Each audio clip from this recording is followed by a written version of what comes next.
Hello, hello, everybody. Welcome to Headmaster's Homeroom.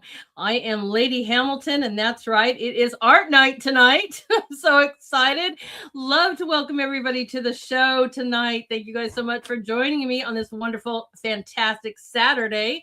Hello to everybody over there on Rumble. It's so great to see you guys. I see you guys loading up, Artist Corner family, and more in the house. Thank you guys for being here with us tonight. Hello to our Pilled viewers as well. And hello to our X viewers and YouTube viewers. So glad that everybody's here tonight. I hope you guys are ready to enjoy this amazing show tonight. Let's do some homework, please. Hit those buttons, hit that like, follow, share, share, share. And thank you guys. I need your support. Let's hit those rants, subscriptions, cash apps, tips, pills, and more so that we can continue to have our amazing 5 shows a week here. All right, guys. Well, I'll tell you what. We've got some amazing things going on. If you do not know about a wonderful, wonderful group, it's called Artist Corner, and it belongs on X. It belongs on Truth, and I'm going to show you something here. I think that we are just going to continue to explode. So if you guys are over there on Facebook, I haven't been there for a real long time, but guess what, everyone? This group is now over here on Facebook, so you guys can go find it and follow me there at Lady Hamilton Art. Super excited about taking your guys' artwork to as many places as we can. Let's go beautify the world together, everyone. So if you guys want to go find that, please do. Super excited about that. I am happy to help and share you guys out as many places as I possibly can. So we're going to see how this goes. Right? I'm a busy woman, but I think that we need to bring all the beauty we can to the world, as many places as we can. So you guys can go find me over there. All right. What I do with this group is every single day I highlight an artist of the day. And because of your likes and shares, which so matter, this is another thing, share, share, share, because your comments, your likes, and your shares all get tallied up. And that is how the artist of the week gets shared. So on Saturday shows, we always share out our amazing Artist Corner artist of the week. And today, let's give some amazing love to this great person. Let's give a huge round of applause to none other than Bees Art. Right? Bees Art, you are our artist spotlight of the week, my friend. You guys can follow him over there on Truth at Bees Art. You can also find him on X. Look for Bees Art, the same thing. It's a little bit different over on X. It's like R99 whatever, or something like that. But if you join our community, you will see him. You'll be able to follow him and give him a huge congratulations. So again, congratulations to Bees Art. This is an amazing piece, right? You are our artist spotlight of the week. Super excited about that. Again, you guys, great place to already start going and finding us, and a wonderful place. Let me throw this up. A wonderful place where you can go and follow not only me, but our wonderful artists. Is you can go find the group over there on Truth Social. You can now find it on X, and I'll be changing that here soon to find the amazing group now on Facebook. I'm hoping to start even the group on Pilled. So congratulations, Bees. You're our artist spotlight of the week.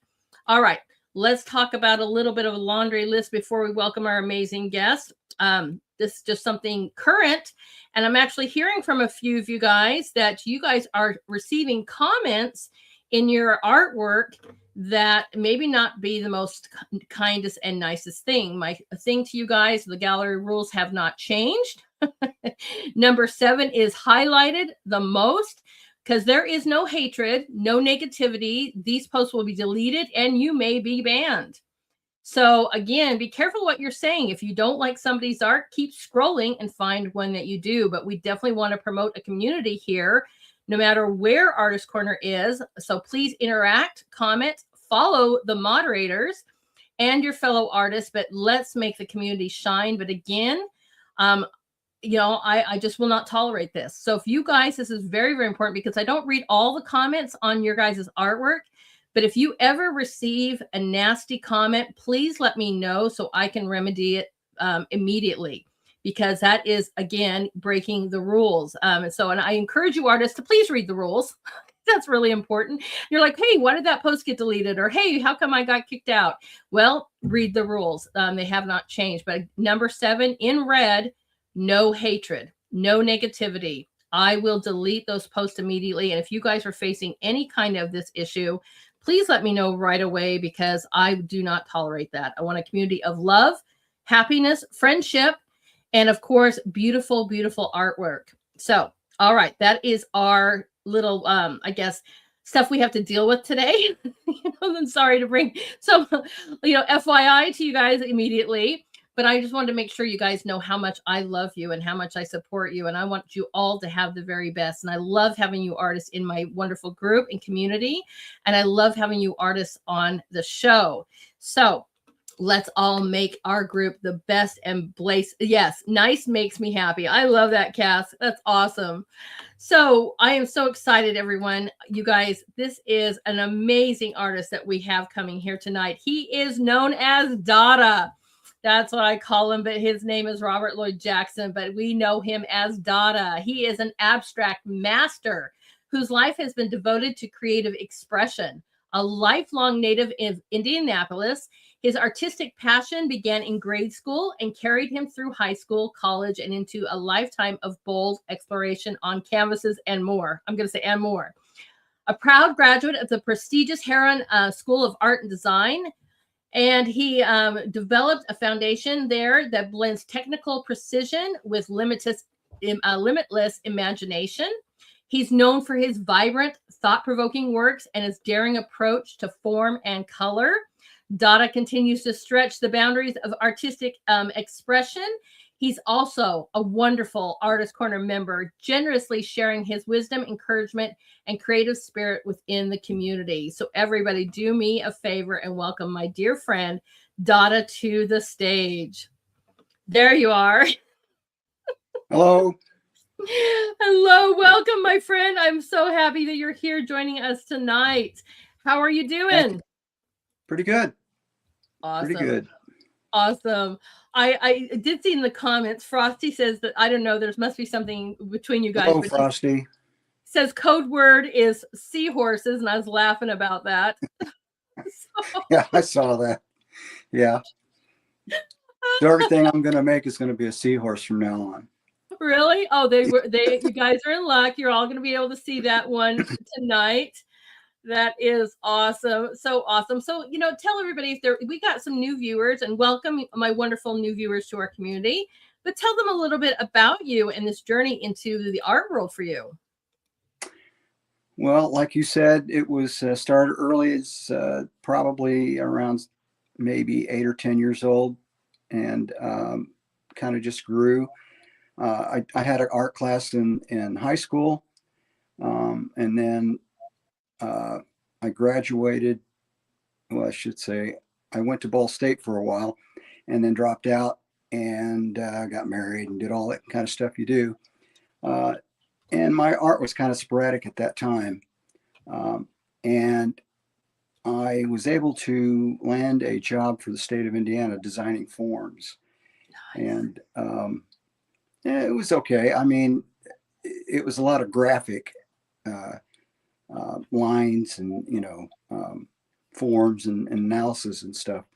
And I kind of enjoyed it for a while. And so I kind of went back into restaurant service.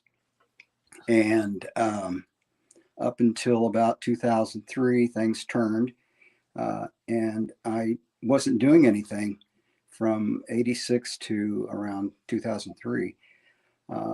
Things weren't going well in my life at that time, and so I kind of just turned back into doing art.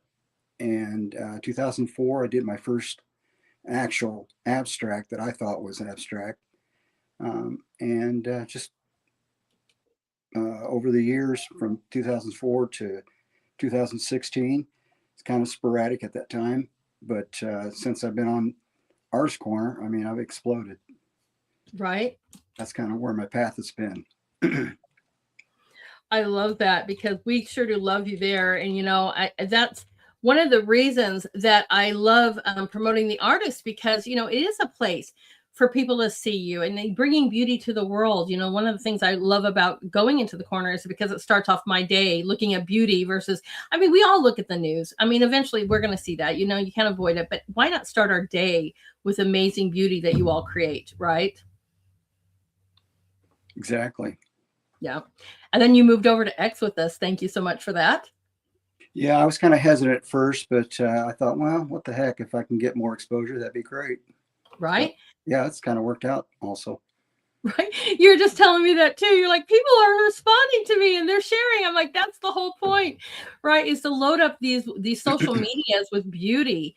You know, I mean, even if it's just a timeline cleanse, I mean, let's make it our work, right? To do that timeline cleanse. So I'm so excited to have you anywhere and everywhere.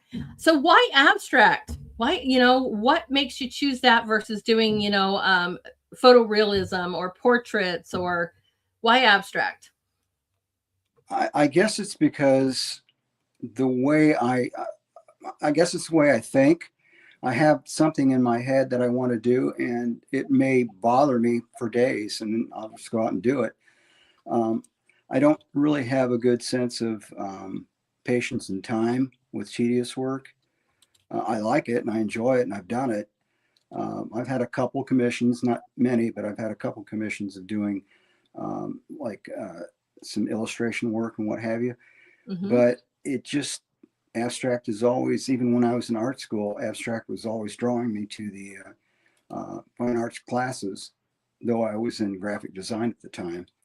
And I don't know, there's just something that clicks. When I see something, um, I have something in mind, but it really doesn't turn out that way until I finish. And then whatever I finish with, and that's my process, I guess. I love it. You know, and I always, you know, it's funny because I encourage people to start with something abstract, so especially if you're brand new, because it's just kind of in like playing and learning to move around the paints and whatever, because it doesn't have to make sense. I mean, it could just be, I'm going to just move and play and figure this out. It could be shapes, it could be, you know, whatever you want to create. But just even to learn how this is going to go on a canvas, or this is going to, you know, blending colors or whatever, because it, you know, it's, I think some, at least for me, it's very hard for me to sit there and go, oh, I'm going to do a portrait.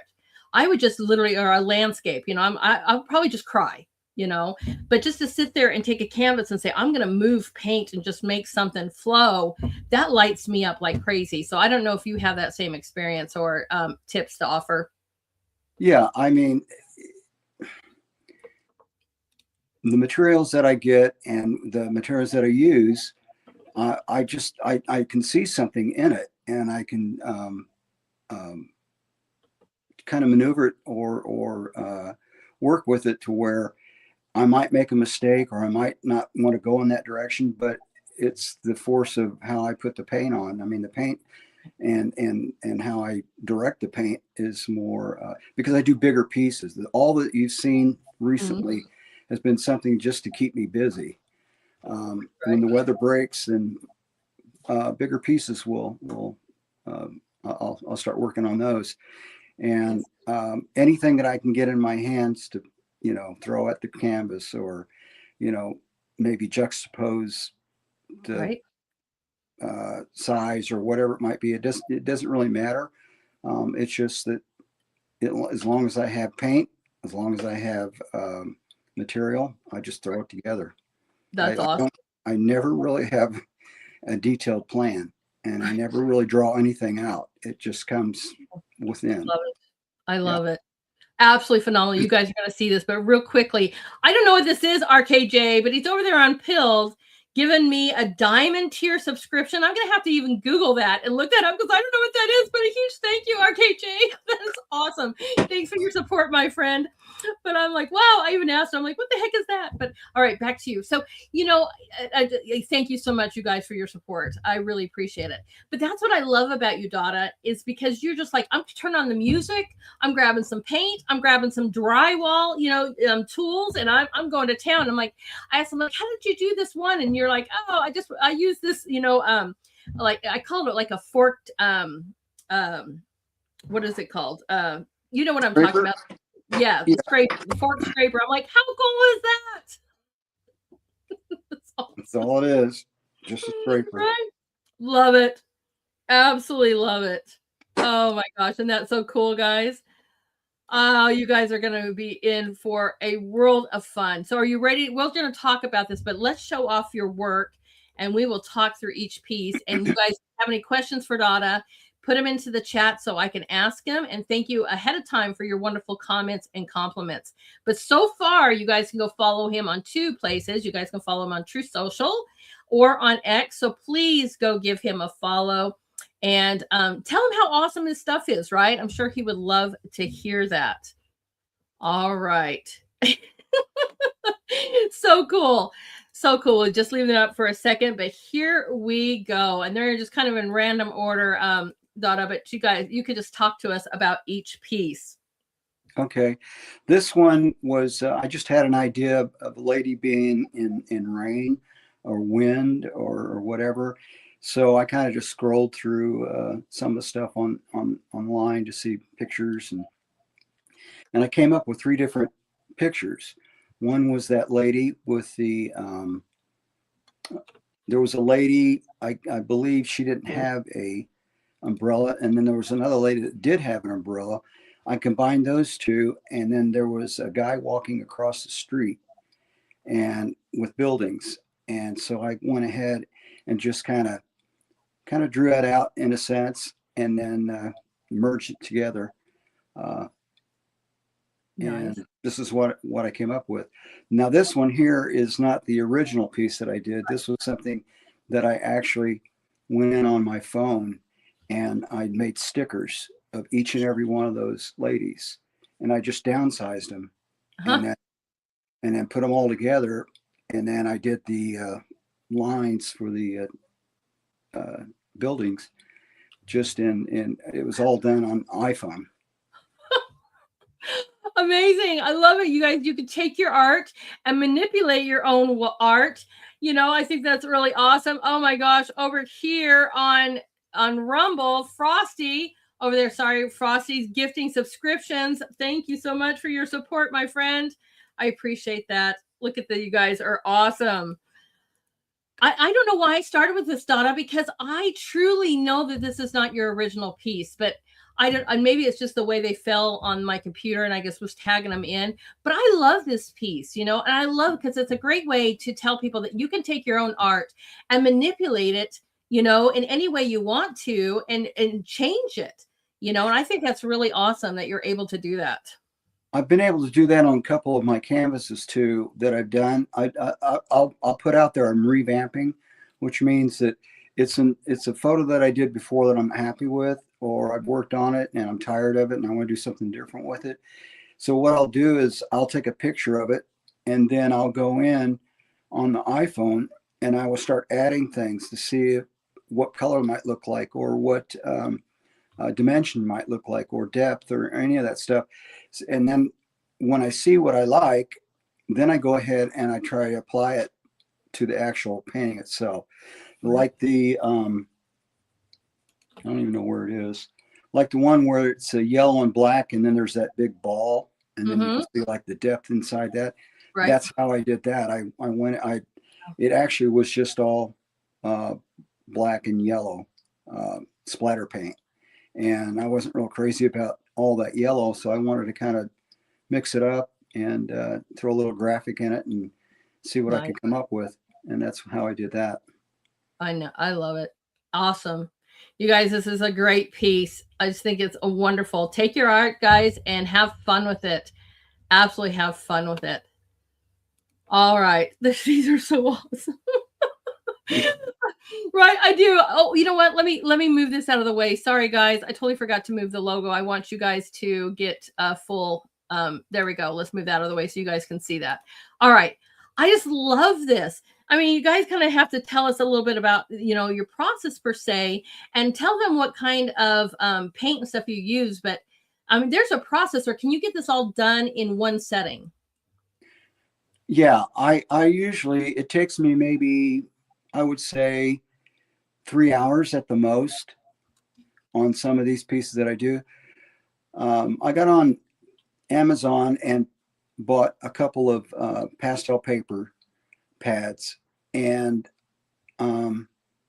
also bought some pastels because I worked with them in the past, and I thought, well, I'll start that way instead of try to go into acrylics. I've also bought acrylic paint sets too, but what I did with this is I will use that paper, and when you apply paint to it and water or anything, it starts to crumple and warp and what have you.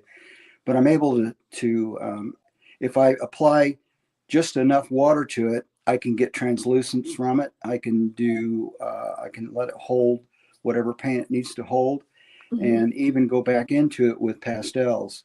Wow. And this one here, I had done pastels in the background. You can barely see them up there on the left-hand top corner, where it kind of transitions as translucent paint.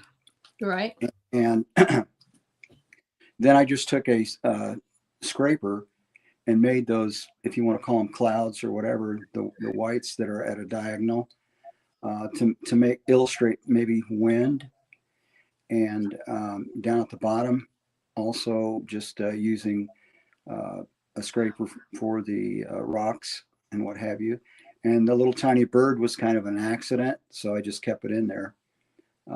And I saw that, and I went, I'm going to put 2 more birds in there, so I did. Right? But, don't you love little happy accidents? You're like, okay, yeah. didn't mean to do that, but we're going with it. And I saw the black, and I went, oh man, I screwed this one up. And then, like I said, I just went ahead and put the other little birds in there. But yeah, this is just pastel paper. You can work with it as long as you don't get it so totally wet that you can't, because what I do is I'll take that and let it dry out for several days and flatten it the best I can. And then I take those boards that have the sticky back on, and I'll mount them on that. Smart. I don't know if I've ever seen pastel paper. So how is that different from your regular like you can use all purpose, or you can use acrylic paper, or there's watercolor paper. So it's special paper for okay, hold on guys, let me remove this for a second. Okay, show. Yeah, oh, it literally is called pastel paper. It's for pastels. Yeah, for pastels. And like I said, when I was working with I'm like, okay, I know how to use the pastels, but can I do anything with it as far as if I want to apply acrylics or even the paint that I use? Some of the paint that I use is just I mean, this is out of a can, but I put it in a plastic bottle to keep it from drying out. And this also is paint, but these are actual house paints. Nice latex. Yeah, they're just latex. That's all they are. But I love that. They're my to-go-to for basing most of my paintings. But yeah, with the pastels paper, again, it's just something that I wanted to try, and now I'm going to go into doing acrylics, and I just bought a 36 set acrylic thing, and get into that. But I'm itching to do larger work. Yeah, I love doing larger work too. You know that. I get really mortified when I have to do something, like a 9x12. I'm like, okay, but I'm forcing myself to kind of, hone that skill a little bit more and get myself a little bit out of that comfort zone, or into that comfort zone, I guess I should say. But I am with you. I like to move when I paint. So the bigger the piece, the better. But I go ahead. I was gonna say Frosty's work, I mean, just blows me away how integral and defined he is with his stuff. And it's just like, I wish I could do that. I suppose I could if I put my mind to it, but I mean, I just don't have the patience for it. I wish I could say I did, but I don't. Well, we're all created differently. There's skills that we all have that are special to what we are, and so I guess we could, but I would kind of go nuts a little bit with that too, and every little tiny detail. And they're masters at this. That's just not necessarily my forte per se. But yeah, you're right. I think that you are a master of what you do. And we shared this one out for our wonderful Valentine's Day, but I'm so glad you include this one again too. So cool. And real quickly before you describe this, you guys, you know what? I'm really happy to watermark your work, everyone. Really helps with any kind of theft. So there's a little thing, FYI tip for you guys. This is why you see this on here too, is, helps save and also put your name on it. But okay, tell us about this awesome piece. Well, you had on the artist corner for Valentine's, you wanted pieces of artwork, and I had nothing, and it was like, well, what am I going to come up with? So I had been throwing away some cardboard that I had and some paper stock that I had, and I looked at it and I ripped it up and threw it in the trash, and I thought, wait a minute, that could be used. So I pulled them out of the trash, and then what you see, those big red pieces are actual card stock. The heart is, and all the other pieces, everything else is black. And what I did is I glued them down on, again, pastel paper. That's what Right. that is. And painted over those and just kind of did what I did with it as far as how it looks. And I don't think that I've mounted that one yet because it's so thick because of the cardstock and the paper itself. Right. But yeah, that's how I did that. I thought, okay, well, I'll just make like a little heart and I'll put that in there, and that's what I came up with. So I got questions already. So the black to me looks like leather, like this is sitting on some form of leather, and it's thick. It's almost looks like, it's like some kind of leather material that you've bound together. And I know it's not, but my question is, how did you create that look? That's an illusion because of the light, basically. It's warped at the bottom. Mm-hmm. I love it. Yeah, and what you're seeing at the very corner at the left bottom is actually reflective light. That's black down there. That's not a white piece. Right. And it warped on me. So I'm thinking, how am I going to be able to mount this? I know I can mount it, and the only way to mount it is probably if I put it on plywood instead of this mounting board that they have. I buy those. You get like 10 in a pack, and you just pull off the paper and stick it. I'm with my voice. This has such a 3D effect, and I agree. It looks like there's completely different layers of this piece. I like that it warped. I like that it's got this texture. I like that it looks like it's leather, and it's 3D. I would almost think just like, does this like 3-4 inches off the canvas or off the, the paper, because it gives you that amazing illusion. I thought that also, like putting it in behind glass, and that, you could build it up. Right. So that, it gives you that 3-dimensional look, even though it's behind glass. So that's kind of where I'd like to take that one if I can. Oh, yes, please do. This is phenomenal. Love this piece. So much fun. You did a great job. Great job. Well, all your work is, but this is awesome. All right. Tell us about this piece. This, I had started I did several of these, not this, but several pieces that I was working on. And it was pastels, and I just wasn't getting anywhere with the pastels. I was getting frustrated. So I thought, okay, this is probably one of the first pieces that I took. And you can see the purple that I showed you and the white, and then there's green. I also have a little glass jar of green. And I thought, what can I do with these colors? So I just went in and just started applying them, and then using scrapers, using, my hand, or using anything that I could get that would kind of force the paint as you see it now.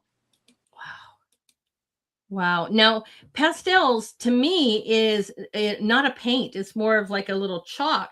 So, yeah, it's dry. Okay. Yeah. So you weren't getting anywhere with that. So you said, okay, I'm going to paint. Yeah, I just paint right over. Yeah, just went right over it, and it was like I don't know how this is going to turn out. I don't, at that point, it really didn't matter because I would have just kept going, and it probably would have been an inch thick by the time I got done with it, if it just, got me to that point. But it kind of started working with,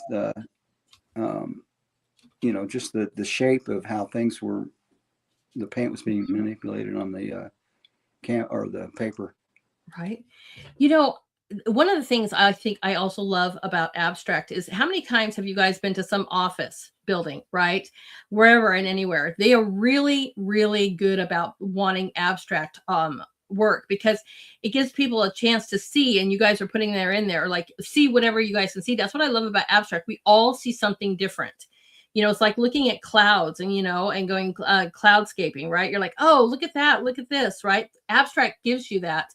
Whether you're seeing a forest of trees, you're seeing, right, being lost in a forest in the winter. Isn't this awesome? You're seeing a child in the attic. Right? Right? I mean, this is what I love about abstract because we're all seeing something different. It's bringing something personal, and letting you view this. And I think that is awesome. There is an intentional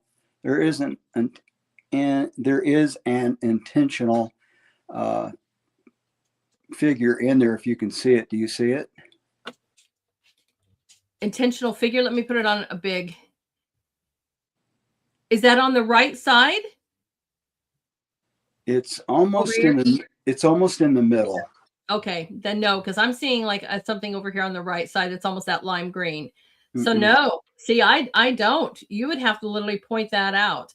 If you go in the middle and you go from the top of the page right down in the middle, you'll see like a little white. It looks like a bird. Yeah. Okay, I see what you're talking about. Yes. Right. That was a blob of paint that I went, oh no, what am I going to do with that? And I didn't want to scrape it out, so I just let it dry, and it took on what I thought looked like a bird. Mm-hmm. Which really, really brings in that whole forest idea, right? Yeah. And brings in that nature, and maybe that's helping everybody kind of see that, and I see it now, right? It's almost like this little black kind of little figure in the middle that's just a bird flying through this little area. Awesome. Another happy little mistakes. I do. At first I used to fear them, and I had a few good professors, and one would say, sometimes these mistakes automatically make people look at something, and that's what you want, is you want to grab them in. So hone it, use it, and relish in these happy mistakes. And I was like, okay, changed my whole opinion. I was like, okay. This painting, this is one of the paintings that I like because I want the viewer to look at that and just look all over. Right. I agree. Our imaginations should be taking us all over that piece and finding all these little wonderful hidden spots. Right. Yeah. So that's what I like. I do too. Phenomenal. This is a newer, most of this stuff, by the way, is new because this last one, we didn't have any of these. So they're like all new to you guys if you catch the previous show. Tell us about this. I know what medium this is, but you tell us. Okay. Yeah, this is pastels. And I was thinking about Christ on the cross, of course, but I was also thinking about the story of the veil. And I think kind of inspired me by Kim, because I think she did something with a veil. So that's another one that I worked on my phone with, and I just came up with I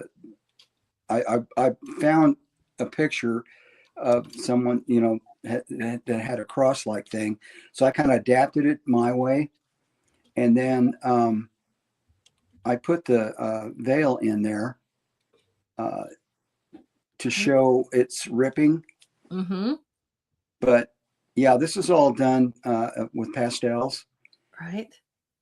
And regular pastels or oil pastels? No, the dry. Soft pastels. And I had, before I did this one, I had done something on my phone. The same thing, pretty much. And I put that out. every so often I'll put that one out too.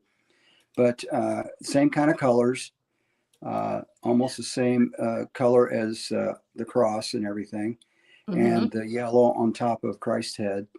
And I like the phone better than I like this one, to be honest. But yeah, they both turned out, I think, pretty decent. And the nice thing about this one is, on the phone you don't see it as well, him being on the cross, but you do see his hands bound on the cross in this one. Right.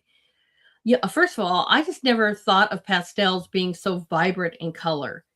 You know, that's one of the reasons I had to ask, because oil pastels come and bring big, bold colors. And that's just, you know, I have not really worked very often with regular pastels, but well, this is beautiful.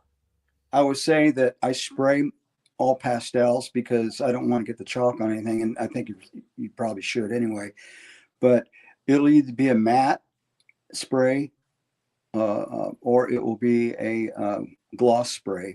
And I think this one I did a matte spray and then a gloss over the top of it. And that's probably why you're seeing why it is so vibrant. Right. I love that. I guess it's kind of like, you know, if I do an acrylic piece, I usually still finish it with some kind of glazing of oil to really just bring out those vibrant colors, you know. So I totally understand your concept of this. You know, amazing. Wow. I love it. I agree with you. Powerful purpose and peace.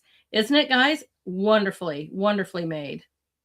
Yeah, I wasn't with the one that I did on the phone. It was kind of, you're working with your finger. I mean, you don't really have any kind of tools to make it look the way you, or at least the way I want to look like in my mind.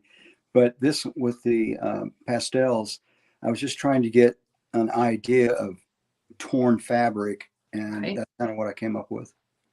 Fantastic. Absolutely fantastic. We love it. Okay. This one is smile. Right. I smile because you take some of my favorite colors, and I really love the black and whites with the splashes of reds that you do. I just giggle about that because I love these color combinations. But tell us about this piece. Thanks. This one is a revamp, and I wasn't happy with what it was. So I went ahead and I just covered it with white just to see what I could get as far as the paint that I had originally painted it with, so that they would rise up through the white and you could see the pattern of the splatter paint and what have you. So I kind of liked what it was looking like. So I went ahead and masked off the circles. And what I do to do that is that I will take lids like this, let me remove that a lid like that, or a lid like that, or a lid like this, or a lid like from a aspirin bottle. Then I'll place it, and then I'll do my tape, and then that's when I go hog wild on the that's actual spray paint, white spray paint. Right? Really? Yeah, and then I just pull up all the lids up and the tape, and this is what I came up with. That's awesome. And as you can see, the black and the red and the white that's on there, that actually is the painting behind it. Wow. Yeah. You know what we need to do, my friend? You and I need to take a picture of the weird tools that we have and post it in the corner, right? Because I'm like, with the different drywall tools, and when you were talking about the caps, I have all of those too. I have empty tape, you know, for the circles, right? I've got rulers, I got fly swatters, I've got all kinds of really weird stuff, you know. So we need to take pictures of our little weird studios, right? The tape rollers are perfect for circles, guys. Yeah. Something like this would be great for a circle that you need. You just, I've done that on a couple things where you draw a line in the middle. That's and then, so if you're going to go ahead and paint, you just try to make sure you stay within that line that you just drew. But yeah, these work out pretty good too. Yes, they do. That's why I'm laughing. So I'll DM you and remind you, like, let's post our weird, yeah, our weird tools that we create art with.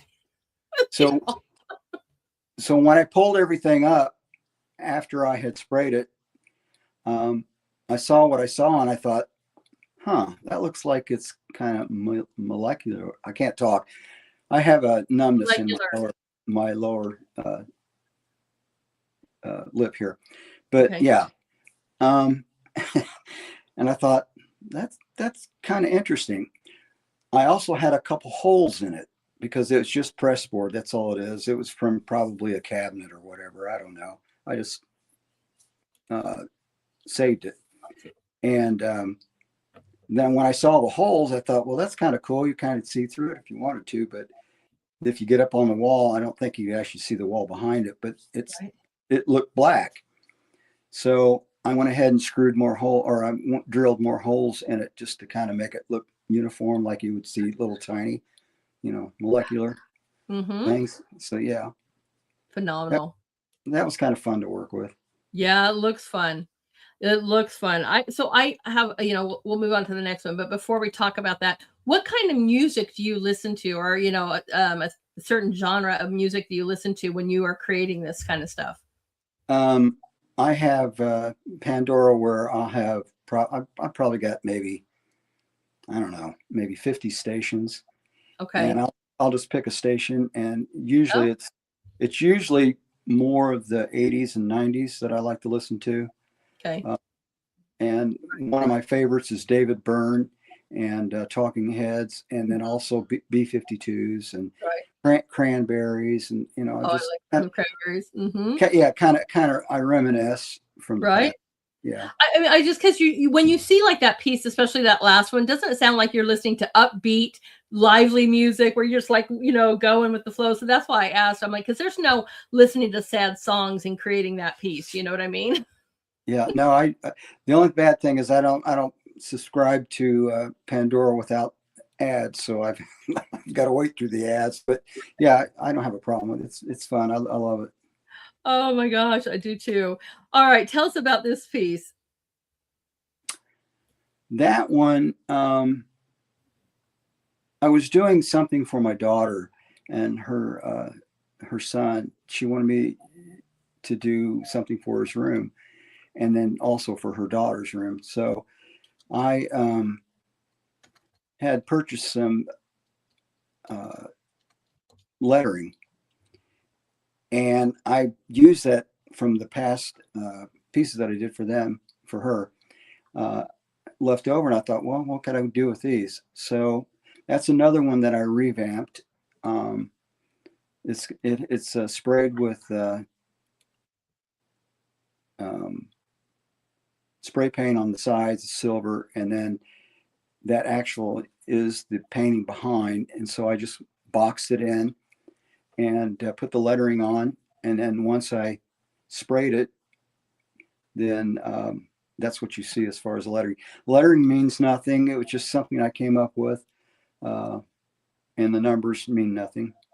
Right? Because I asked that too. When I saw this, because I really love it, I'm like, so what do the numbers and the letters mean? Is there something, a certain code here? Yeah, Right? But yeah. like, I titled it. I titled it A45X8RY2. That's its title. I think that's great. I mean, did you like kind of the curve of the certain letters, or you just randomly just Yeah, grab something and I'm going with this? yeah. I was looking to see what I could do for their pictures. I mean, the things that I did for my daughter, and I just like the way the lettering looked and the numbers. Yeah, kind of scripted. Right? I'm over here laughing because with Frosty says, I know this one contains a secret message that explains the mysteries of the universe. It does. It does. Right along with molecular. That's right. And my voice is the same way. She said, this one made me think a lot. Like, what's the secret meaning, right? Yeah, Right. that. Yeah, I've shown some of my work to my kids, and they'll go, "What does that mean?" And I go, "What do you Right. mean? What does that mean?" She goes, Right. what do the numbers mean? Nothing. What do the letters mean? Nothing." So, yeah. me, I don't know why, but I like, part of me, I don't know. Remember that old song, 8675309? Yeah, I don't know why that yeah. popped in my head. I'm like, were you listening to that? I'll be honest with you. I thought about that. I almost thought about that, but I don't think there's enough spots there. Maybe not. I don't know. But I did think about that when I was doing the lettering and the word or the Right? number. I don't know why that popped in my head. Maybe because there's like a few of them that are in there, right? But I was like, Yeah, I wonder what song he was listening to when he was making this. But this is so awesome. I mean, just random, but how cool did this turn out, guys? Right. And then makes people think, like you guys are saying in the chat, is this a secret message? Does this have, and then I thought, well, maybe it's about his kids, one maybe and they're thinking about, right. I don't know, but it's like, but it makes you stop and think. And yep. I love that. That's my intent. My intent is for you to look at it and then look at it and then look at it and then look at it. I mean, whatever you come up with, that's for you. Yeah. Right. That's what I love. I love about your work, and I always encourage you guys in our wonderful group. This is why I stopped highlighting 4 at a time and doing 1 at a time, because I truly want you guys to stop and really think and relish in that piece, just like if we were in a museum, go and just really stare at that. Ask yourself questions. What does this thing mean to the artist? What does this mean to me? What am I seeing? Look at all these little different, hidden gems in this piece. So it is awesome. Absolutely awesome. I love that. And on the end, because that almost looks like it's got this foil effect. Is that just a silver spray paint? What did you do for that? Say that again. On the ends, that silver. How did you create that? Oh, that's spray paint. That's metallic spray paint. Right. Yeah, I just masked it off. I love it. So when you're doing the texture, do you create the texture and then let it dry and then just go over it as you're like, pouring paint or whatever, let that dry so it has the texture behind it? Sometimes it depends. It depends on what I'm looking for. If I want a background to have a lot of texture in it, then I'll wait a couple of days and then go back over it again.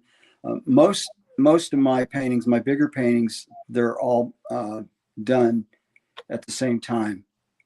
So, wow. Right. And yeah. Got no time to sit there and, we'll let one dry and we're going to move on to the next. Well, and the reason why I do that is because a lot of times it may be different paint. It may be a latex paint. It might be a thin down water paint. It might be lacquer. It might be whatever I apply it to.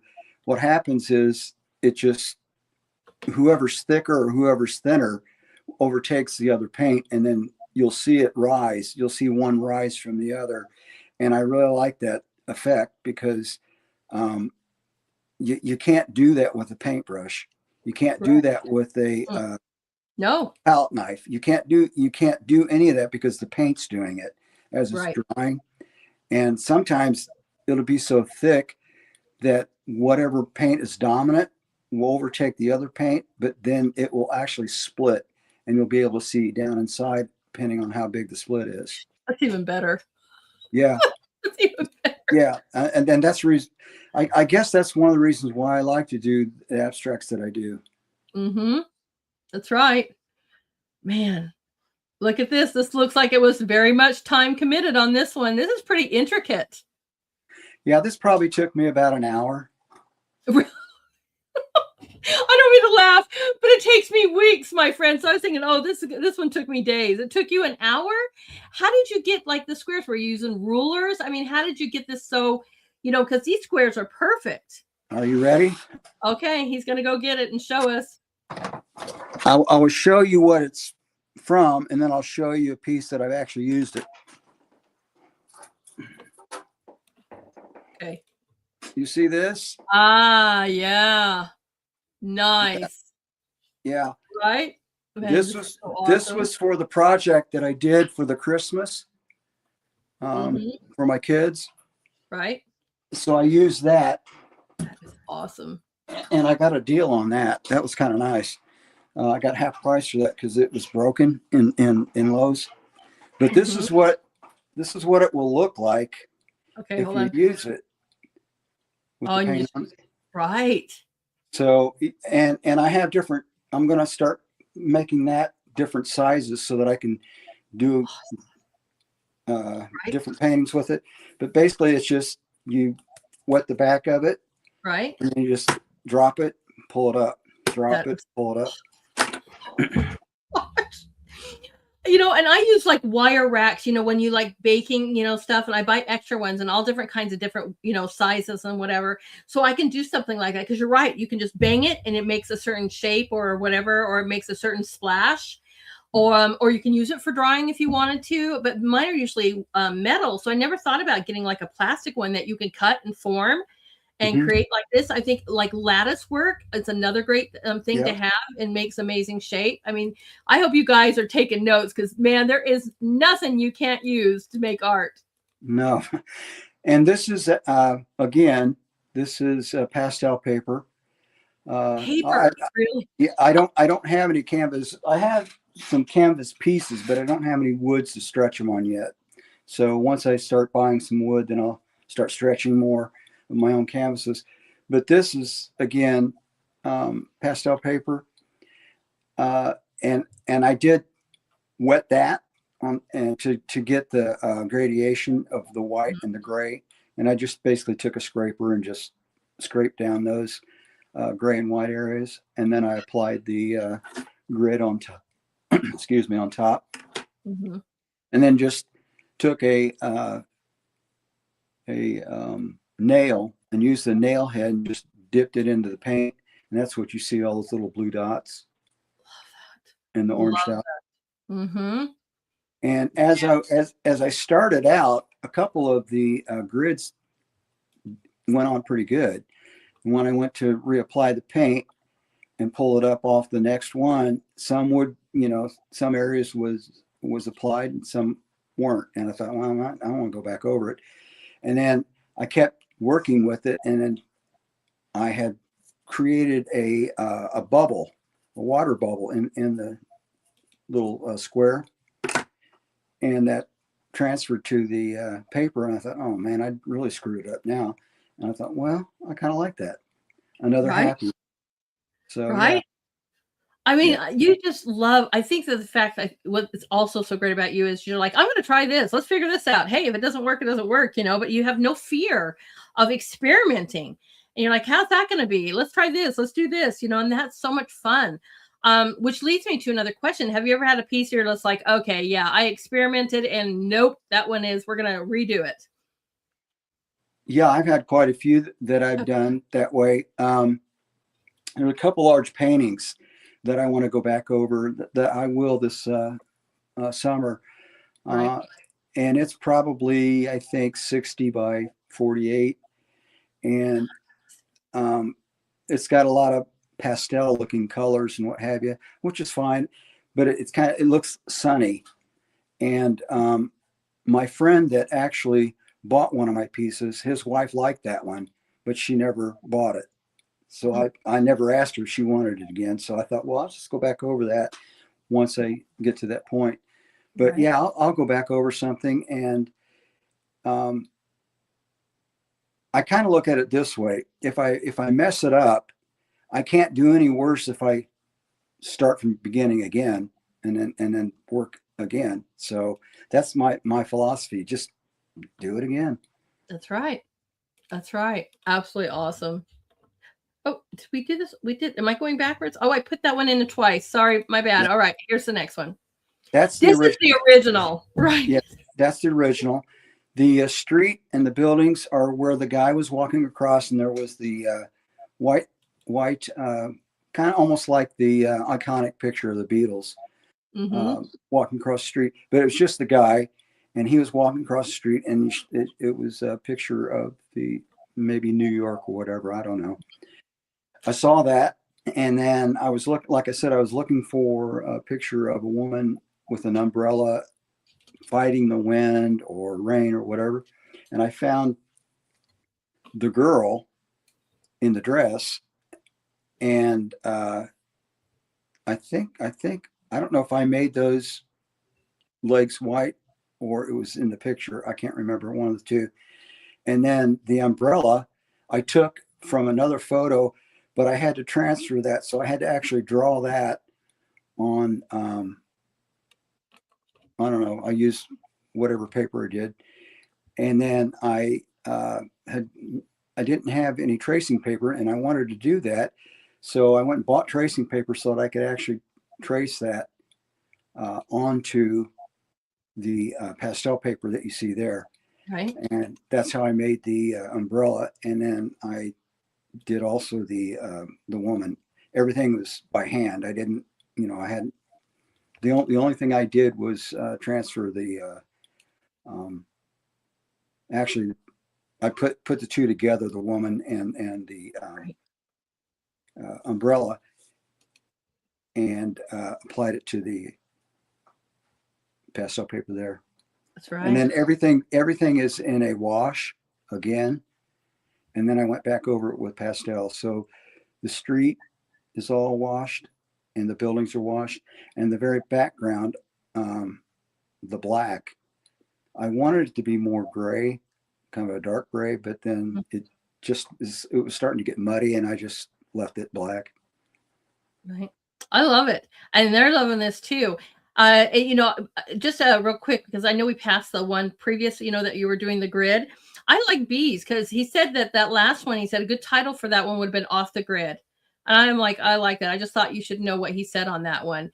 So if you're thinking for a title for the one we just looked at, Off the Grid. And then Frosty's like, yeah, that's right. Huh? Do it. He's gonna name it bees. Yep. Right. I'll give you 5% sale. But I agree. This is just really, I like the muted, the wash. Because it's amazing. And I'm with my voice. The color choices on here with that purple, red, black contrasting on this, really, really striking, isn't it, guys?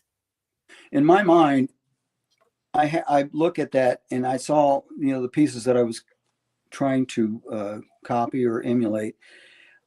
My mind goes in a different direction and I want it to look the way I want it to look, but a lot of times it comes out like this. And I have to look at it and go, okay, look at it enough and go, okay, I accept it.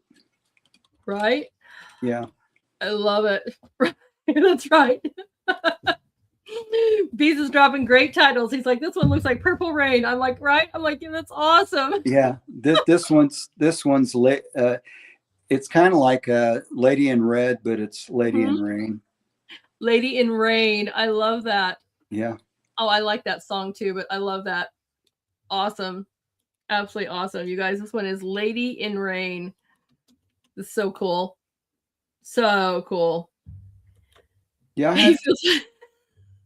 I had a good time doing that. It's just I wanted the perspective to be a little bit better, and I wanted the buildings to highlight the windows a little bit more. But then as the water was being applied, it was just kind of mudding everything up. So I just went the actual windows and what have you, and the lines are all marker. Right. Yeah. Black Phenomenal. marker. Phenomenal, DADA. And he's been kicking these out like crazy, guys. So excited to see. Amazing. Now take us to this. This is just beautiful. Just puts my soul at just amazing ease when I look at this one. Tell us this piece. Yeah, this is another one that was started with pastel. You see the pinks and the reds and what have you. And then the white and the deep reds are actual paint. But the rest of it is pastel. And this one kind of warped on me a bit, just in the middle, as you can see the sun reflecting. But I kind of like the way it warped. So, but I was able to flatten it out. So that worked out when I mounted it. But this is called Cove Red, like Code Red, but Cove Red. Right.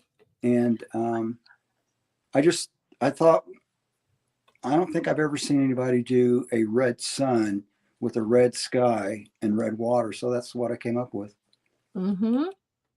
That's right. Eliona says serenity, right? It just puts you, it's just so at ease. as you're looking at this amazing, like, sunset scene, but it's all shades of the red family. I love it. Yeah, the water, as you can see, that is rippling up, is white, and it's just applied with a paint knife. Wow. So tell everybody how you fix something. If a piece of paper decides it's going to kind of crumple or it's going to warp or whatever, how do you go about and fixing that, Dada?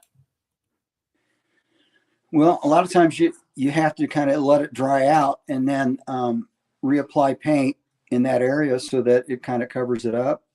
Okay. And also, I think glue can be your best friend, Mm-hmm.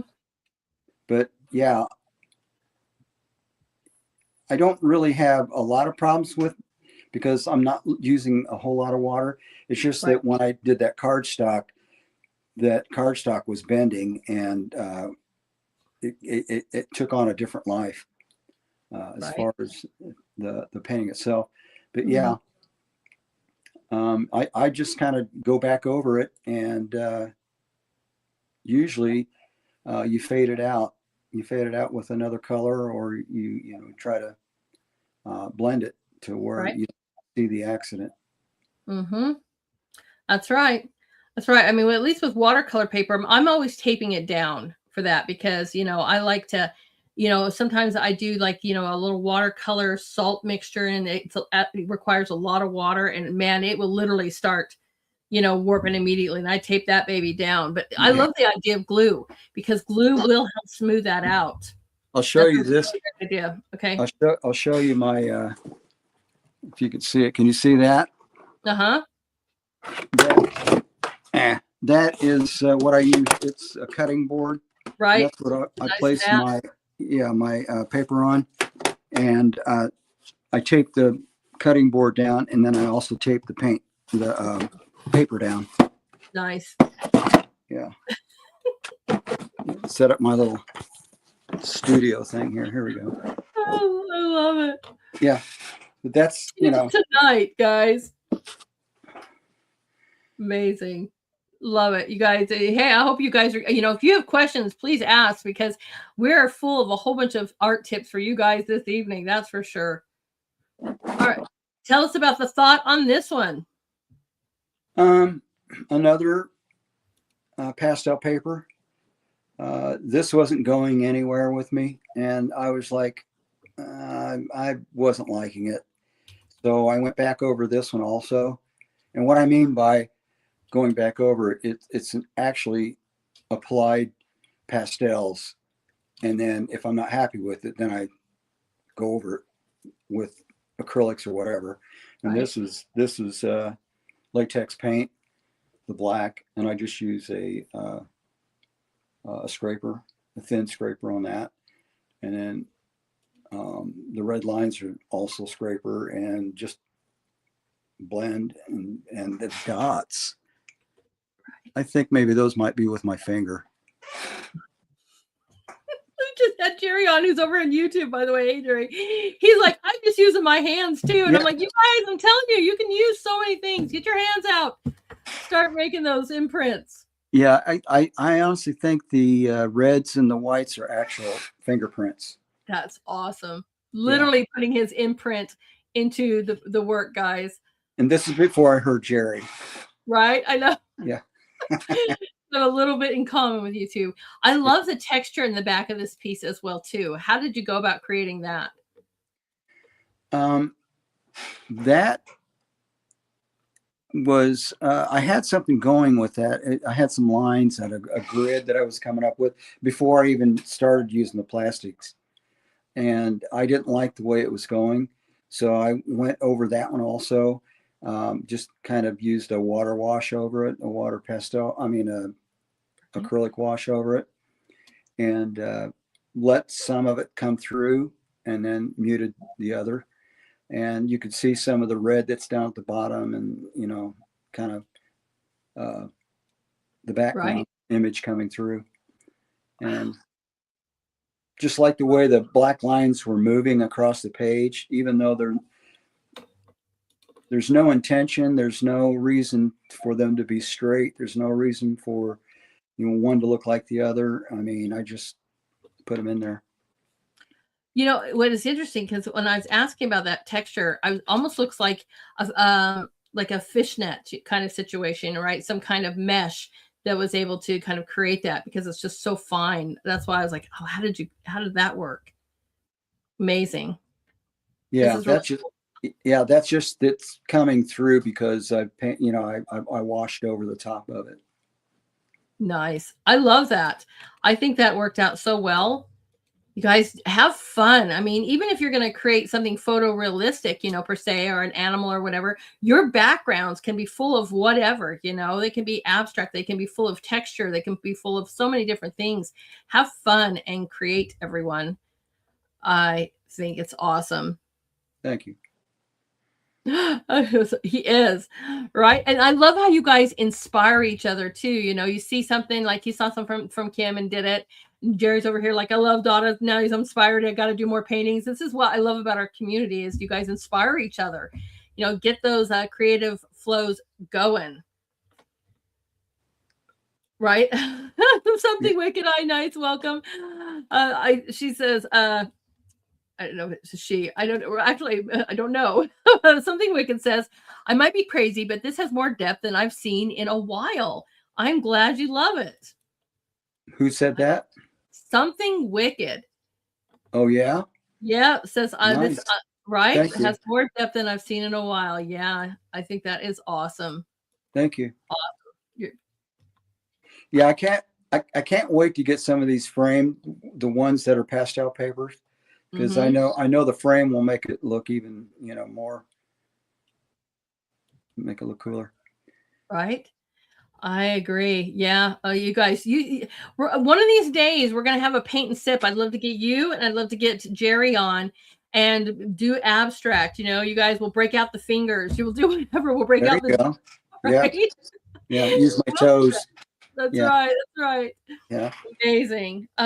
Okay. So tell me about this one. Look at the color popping off the page on this one. Wow. That's another one. It had a purple base to it. It's over here, but it had a purple base to it, and I wasn't real happy with that one. And matter of fact, a lot of these I put out on the street and was trying to sell last summer, and I only got a few buyers. And this one little girl came by and bought one, and she went by one day and she looked at it. Of course, this is a different painting, but she looked at it and she asked me how much it was, and she said, "I love it. It's so beautiful." I said, "Okay." She goes, but she asked me how much it was, and I told her, and she said, "I don't have any money right now." I said, "That's okay. Don't worry about it." So she went and she had her mom drive her down, and she's only lived 2 houses down. I guess they were going somewhere, and she stopped, and her mom said, "How much?" And I told her, and gave it to her, and she was happy as she could be. But I probably would have gone over that one too. But this one here has a purple background, and I can't remember the colors. I might even have that as one of my old pieces that I took a picture of. But I went over this one, and I had purchased metallic paint, acrylics, and I didn't know they were metallic when I got them. And I wasn't real happy about that, but I thought, okay, whatever. And I didn't know when I was ever going to use them. And I came up with this idea to black the whole thing as much as I could, but leave kind of the purple on the edge of the recent painting. And then I just started blotting with these metallic paints and just blot. And I just kept coming up with this texture. And then I went in and reinforced or established the like the greens and the blues and the oranges and the reds with the metallic paint, acrylic metallic paint. You are lighting up the chat with this one. Everyone is just really loving it. I can't put up the comments fast enough. But man, they're like, right, the colors are popping, and it's just like a fireworks or kaleidoscope. It's This, almost like when you hit warp speed. I mean, just awesome. You've I got so had, many, a galaxy. Go ahead.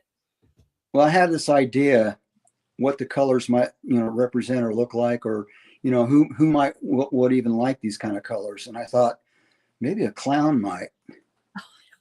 And so my thought was to title it Deep Thoughts of a Clown. Really? Okay.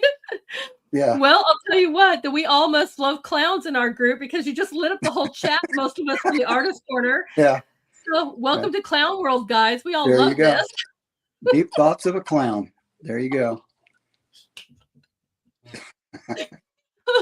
That's awesome. But right? I mean, like I said, you are literally lighting up the chat. We are loving this. Absolutely loving this piece. Thanks. Amazing. Yeah, Right. that was Great title. They love the title. yeah. That was kind of fun doing. I mean, I was just, I guess you could say I was kind of clowning around doing it because I would apply something, I would look at it and go, okay, well, do something else. And I just kept going at it. And Right. this is what I came up with. That's awesome. Okay, so they're agreeing with you on this. It's a great title. I'll wear those colors, and Frosty's like, no wonder I relate to this one. Yeah, Frosty. All right, you guys, we all belong in clown world, right? I think this is great.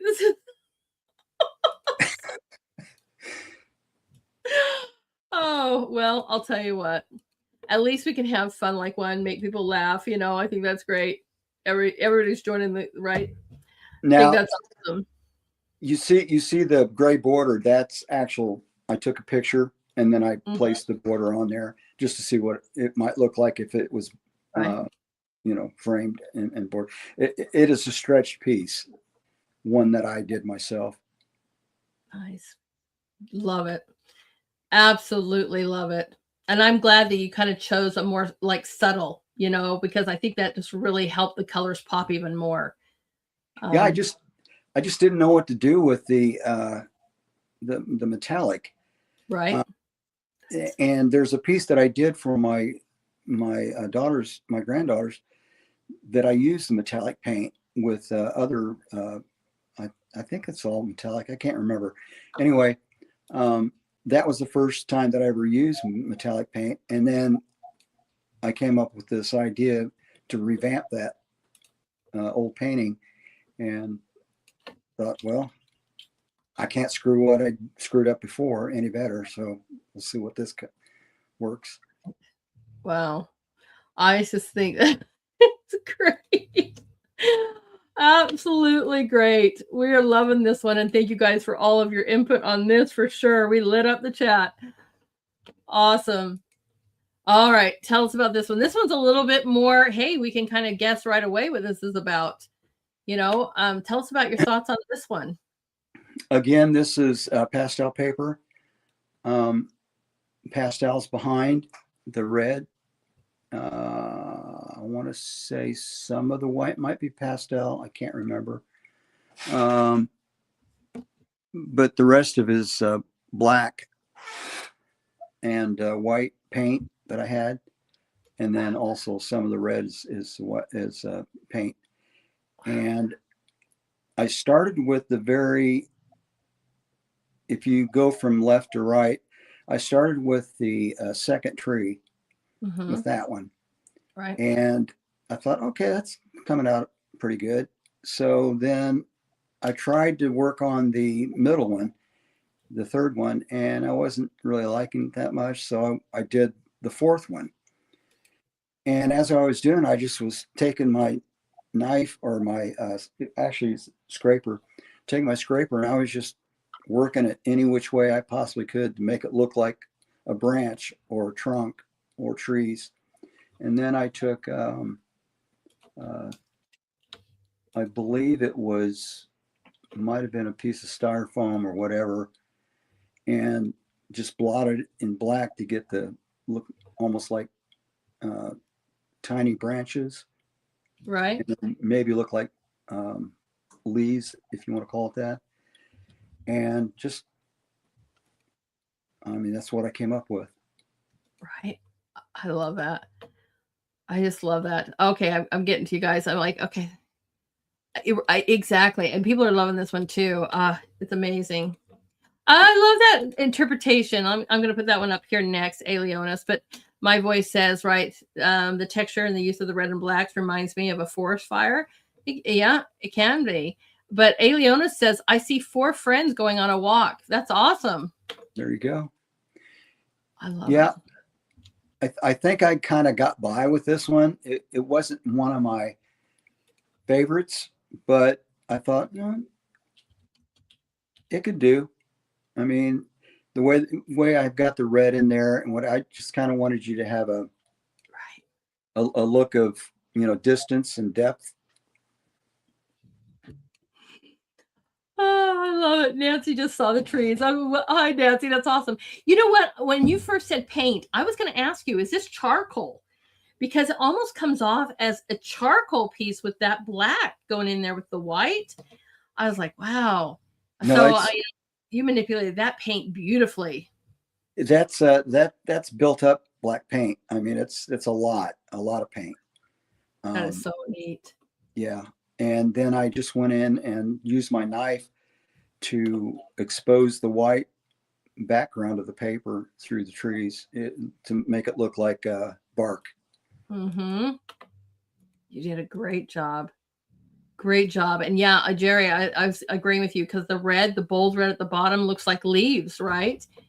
I think that is awesome. Now, a lot of these pieces that I've been doing, whether it's pastel or it's the blend of pastel and acrylic, I think the most amount of time I've spent on them might have been 3 hours at the most, but most are around probably 45 minutes to an hour and a half. Wow. I just can't believe that. That's working amazingly fast. So when you do a big, huge piece, like, you do in the summer times, does that still take you only like 3 hours to complete? It depends. It depends on how much paint I apply, and whether I'm layering it or wanting it to dry to layer again. So if I'm doing that, it'll take me probably maybe 4 or 5 days at the most, and most of that time I'm letting it dry so that I can reapply. Right. And but I'm kind of antsy with my work. I want to get it done. I want to get it done quick.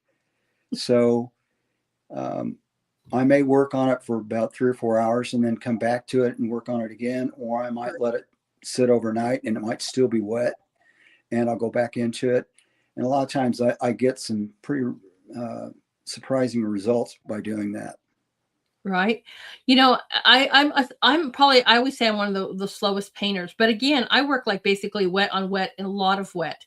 So I'm usually waiting for things to dry, which sometimes, especially with the oils I use, it might take days or weeks. And so, if I was just doing, like, I can kick out an acrylic much faster than I can if I'm doing oil painting per se. Because it's the drying time that usually keeps you, waiting and waiting. Right. Yeah. If I start on, let's say that I've already stretched a canvas, depending on whatever size it may take me 2 or 3 hours just to do that. If it's like 4 foot by 2 foot or whatever, or right. Yeah. And then as I'm doing the painting itself, it may be done in one day, all that process of, stapling, because you have to apply the gesso and everything too. So I might kind of put myself in a zone and go, okay, we're gonna build, stretch, paint, and we're done. Or I might just build and stretch several and then go back in to start painting. So it just depends. Right. I love it. And I knew you were going to say this, Frosty. I wonder why this is your favorite. He doesn't just do paintings, you guys. He is a recycled material. I'm so in love with that because I'm like, right? Yeah. It is amazing. He made, during Christmas, he started making these amazing creations. And I'm like, look at him go. So not only with the painting, everyone, look at this. Tell us about this work. Well, this all started, I wanted to do something for my kids and their children for Christmas to have something. And I thought, what could I do? And I walked out to the back of my yard, and there's a pine tree next door. And I hate that pine tree because it's growing over on my side of the yard. But I deal with it. And all the pine cones fall in my yard practically. So I picked them up, and I was just going to throw them away. And I thought, what can I do with this? So I brought them in the house. Yeah, that was like in late October. We had a big wind come through, and a bunch of them fell in my yard. So I picked them all up. I brought them in to the garage and let them sit there for about a week or so. And then I got this idea to start working on miniature pieces like this. So I thought, well, I had all those pine cones. Right. So I started spraying them, making them green or make them look like they have white on, like snow and all that. And then I went out in the garage and I have this big box, and I think I'm almost out of them now, but a lot of pieces of scrap wood. And I started bringing the wood in the house down here in the basement, started working on them, and made a sketch, and this worked from the sketch, and I just kept going until this is what you see. The snow is the stuffing in a mattress that my daughter left at my house. And she's probably watching right now, but she left it at my house. And so I tore it down for being able to use something out of it. And I didn't even think I would even do something like this, but I saved it. And like I said, blocks of wood. And then there's pieces of, there's bottle caps that you see on the fence. Yep. And on the top above the barn. Yep. And that silver piece that you see right there at the top of the barn is an actual, they call them drawer pulls. Okay. And from an old antique drawer. Right. And I can't even remember how I got that, but I think I had like 4 of them. So I used that. And then let's see, what else is there?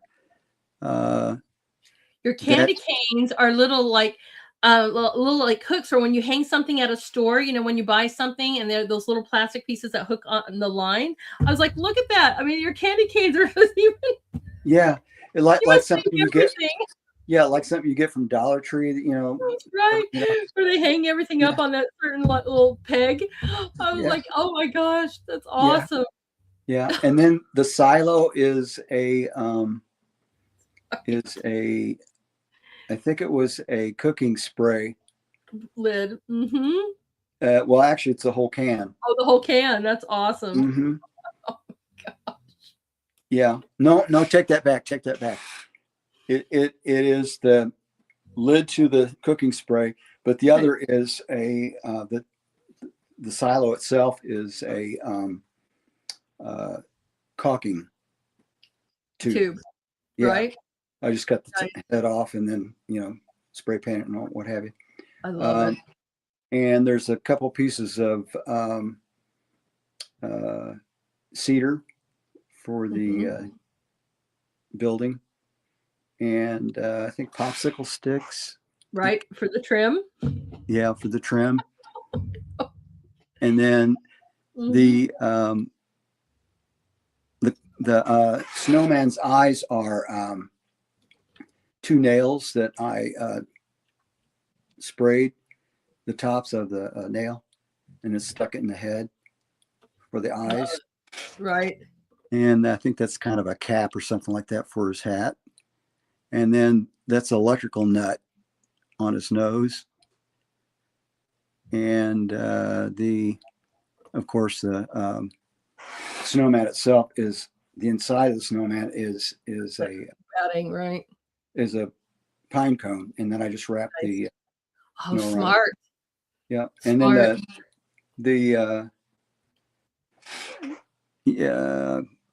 the fences split popsicle sticks. Right.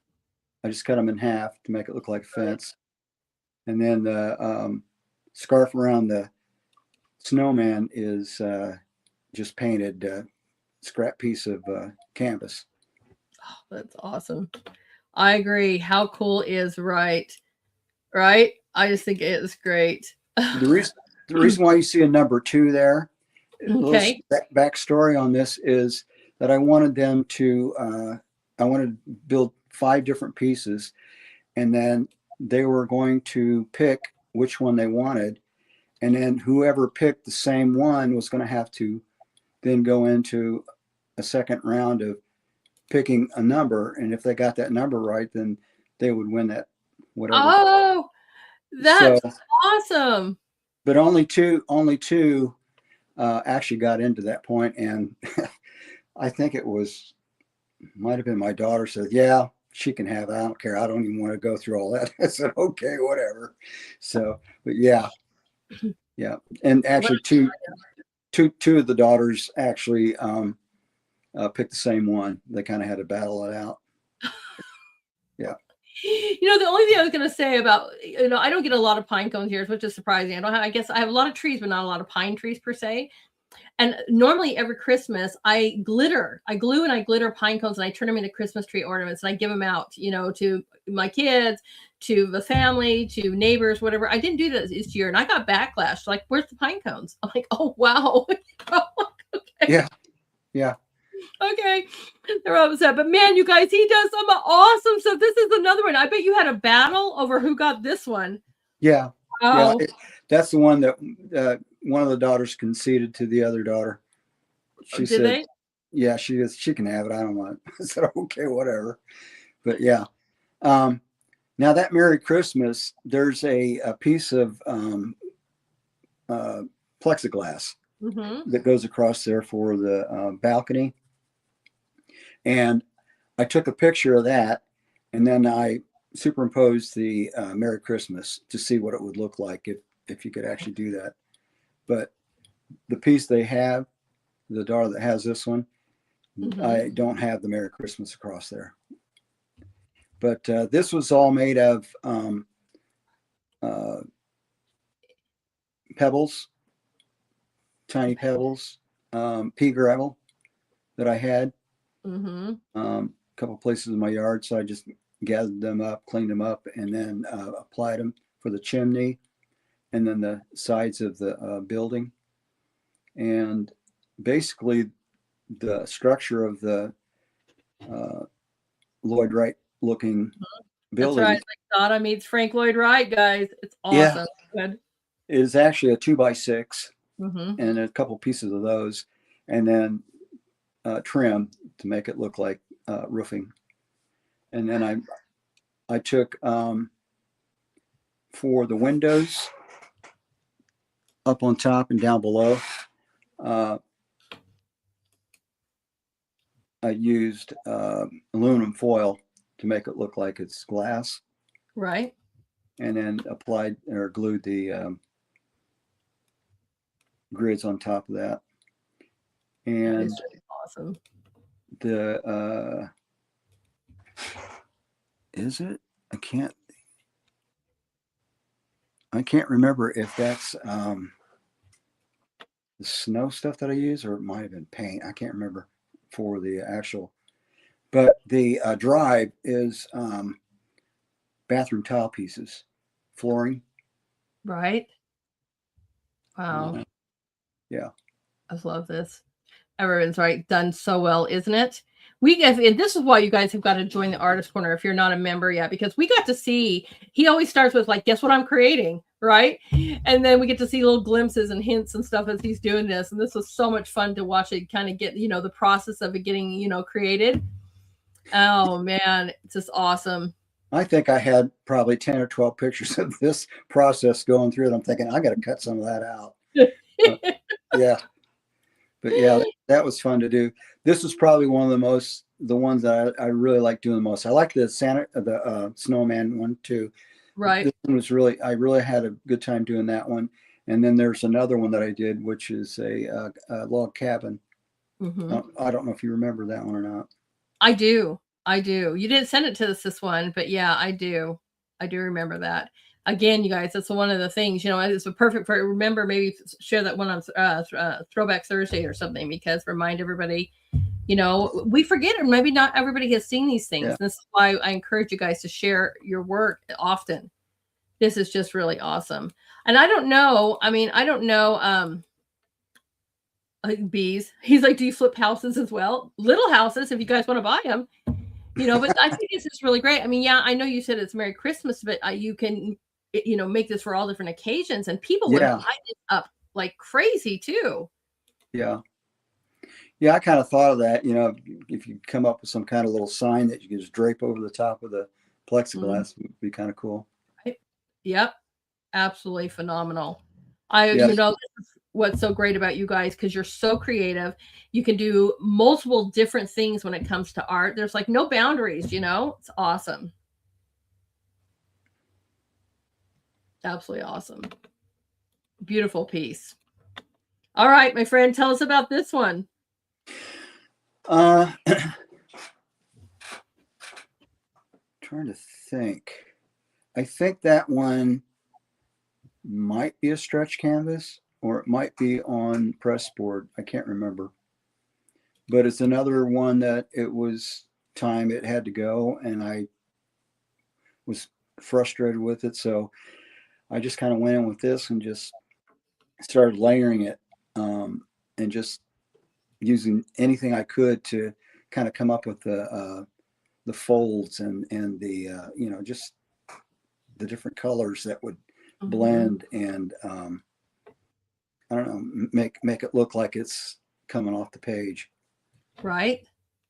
Right. How thick is this one here too? Because again, it does absolutely looks like it's coming completely off the page. I agree. Yeah, there's some areas there where it's raised paint, especially some of the blues and the I could see some tan in there. Those are actual I just took the tube and just squeezed it so it would make a drop and just let it dry on top. Right.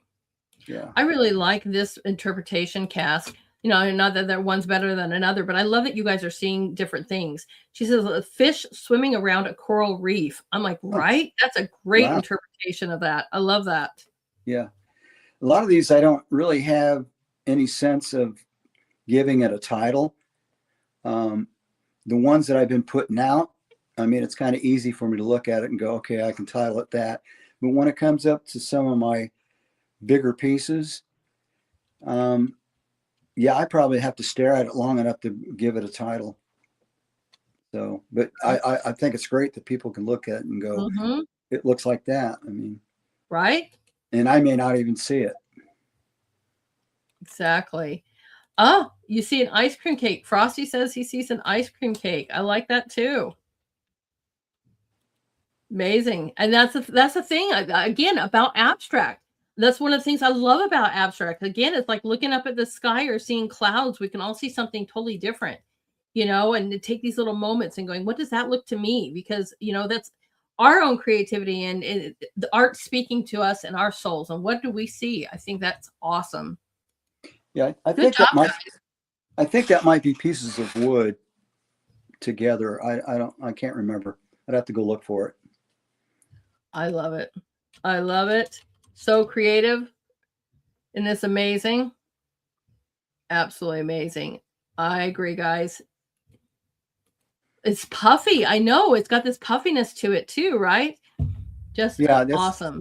Yeah, I kind of like the way it, you know, as I was applying the paint, I don't know if it was plastic or whatever, crumbled paper or whatever, but I would apply it and then kind of lift it up so that it would, you know, give that, you know, depth or texture. Right. I love it. Absolutely amazing. Beautiful work, my friend. Thank you. Okay, tell us about this one. I know what I see in this, but you know, you guys tell me what you see. This one was my frustration one. I probably took about 6 different frustrated pictures of this because each time that I would start, it wasn't going the way I wanted to. And then I just kept going and like, I still don't like it. But I thought, well, to me, it's an ugly one, but maybe somebody else might like it. But Mhm. I do like the fact that you can see the water line between the building, and it almost looks like there's either birds, or you could even look at it as could be boats that are out there on the water. I see And reflection. that was another one that I started with the grid. I think this was one of my first ones that I did with the grid. And Yeah. I was kind of digging the blacks that were kind of built up a little bit thicker than the other lines. Just kind Right. of, it's kind of giving it a little bit of depth there. But I just sketched out a squared out city, and I wanted it to look like buildings that Mm-hmm. were close to each other and kind of far away from each other. Right. And then I just went with the background. Really kind of upset me because it didn't come out the way I wanted it to. I think I went over it like 3 times. We are so hard on ourselves. You're lighting up the chat, Donna. People are loving Yeah. this one. I'm like, I see it too as cityscape guys with the reflections over the water, the beautiful moon that's kind of, just peeking out of that beautiful background. I mean, the people are loving this one. So, but you're here going, I don't know. Yeah. Well, and then the water with the moon, once I saw some of that yellow and orange going in there, or tan or Right. whatever, it was like, okay, I can kind of accept it now. But yeah, I fought with this one. This one I really. Isn't that amazing? Yeah. I swear to you, we are our own worst enemies as artists because, we're like, yeah, I don't know. Right. Yeah. If it burnt right in front of me, I wouldn't have been sad. I would have gone, okay, I'll just do another one. That's funny. All right. Oh my gosh, this is so great. Right. It is really beautiful. I think you guys are right. Yeah, I like the way that at least how I put the buildings in there Mm-hmm. to give it more of the space Right. with the water line, so that you had a low water line to Right. give the elevation of the buildings. Right. And he just took that screen that he kind of showed us, right? And it just like that's what he did to create his windows and textures and whatever the building, the work and everything, and even the reflections. I think this is just really awesome. Yeah, I wanted to drop the grid down into the water. Mm-hmm. I think it's perfect. Yeah, just to give it a little feel of reflection. Mm-hmm. Right. Thank you guys for lighting up the chats on this one. I'm glad, very glad. Well, you guys have been really good. You viewers are just awesome. My wonderful, wonderful community. Amazing. We all really loving this too, right? And I love that you could see the light from the moon and the sky into the water too. There's so many wonderful little things about this piece. Absolutely fantastic. So stop knocking yourself because you never know who might really love these. Yeah. Well, Right. I did the same. Like I just posted one last night because I was like, I want to say goodnight to the group, before I head to bed. And I found one from like 2011, like when I first started doing acrylic painting. And everyone's like, oh, this is really awesome. Like, really? I thought it was a piece of junk. Right. Yeah. Yeah. I've had that, somebody will go, oh, that's nice. And I'll go, really? What? Yeah. Right. Yeah. Where's your sense of art? Yeah. Right. Exactly. Yeah. Oh, taking us to the red zone, my friend. Tell us about this piece. Yeah. This is another 11 by 14 pastel paper. Mm-hmm. I was kind of experimenting with the layers there, and I wasn't getting the result that I wanted again. So I just went back over it, and this time I used paint. And also, to make you happy, I use tape, if you can see in there. Yeah. To make me happy? Yeah, because I know you like tape. I was taping it down going, she's going to like this. Yes. Yeah. Yes, I do. you guys know that. I mean, I am a huge fan of tape. It makes great lines. You can even put tape down and you can use a matte medium. You paint over the edges so you get a perfect line if you want a perfect line. Not always do I do, but I do. I have so many different sizes of tape. Yeah, the painter's tape is awesome because, I mean, you can do anything. You can go right back over what you just painted as long as it's dried enough that, you don't have to worry about lifting the paint off onto your tape.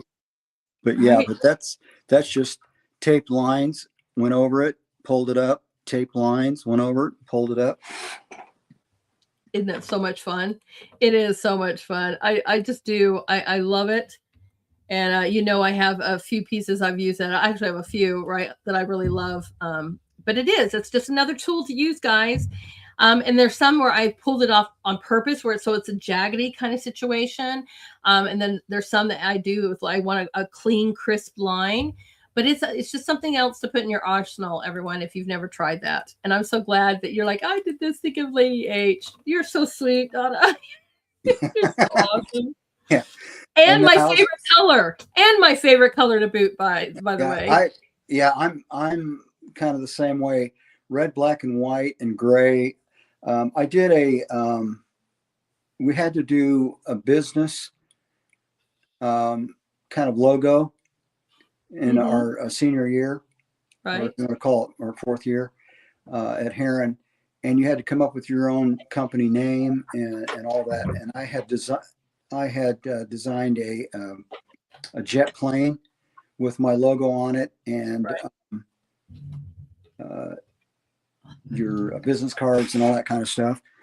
And my favorite colors were burgundy, silver, gray, and black. And I've always liked those colors, the gray and the black and the white and the red.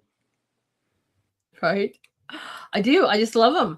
I love that kind of, there's like a sense of classic to me. I don't know why. I mean, think about, maybe it's the restaurant in me as well too. The white tablecloths with the hint of black and the red roses or whatever. There's a certain kind of classic, that goes to that in my mind. Yeah, red napkins. Right. Exactly. This, by the way, would be a great business card. You said business card, and now I'm seeing it, Dada. I'm like, this would be a really great business card. Good night, Leona. Thank you so much for joining us. Oh, she's sweet. Oh, good night. Oh, sorry. Good night, Bees, you guys. And he's from Australia. Good day, Bees. Night, Bees. That's awesome. I'm so glad. This is beautiful, Dada. I love it. Absolutely love it. I think that was I might have had that intended for your Valentine's Day. I don't remember. I might have showed that one. We showed a few of yours. This is definitely one we showed for the Valentine's Day as well. The heart one that looked like with, the 3D with the leather. I know that one for sure. This one might have showed that one as well too. Yeah. Okay. But man, this one you did in a race, but you were thinking about the Valentine's show. And I was like, look at this. Yeah, this one, I had taken, it's around here somewhere. I had taken a painting that I had and I stretched it, but it wasn't full stretch. It was like two pieces of canvas put together on my wood. And I really didn't like the painting that much, so I just went ahead and took it off. And I had the canvas, which is another piece that I did that I sent to you. But anyway, I cut the canvas off the back of the stretched wood, and you see the black and the little white lines, the little dashes. Yes. That actually is canvas. That's awesome. The paper itself is again acrylic. I mean pastel paper. Right.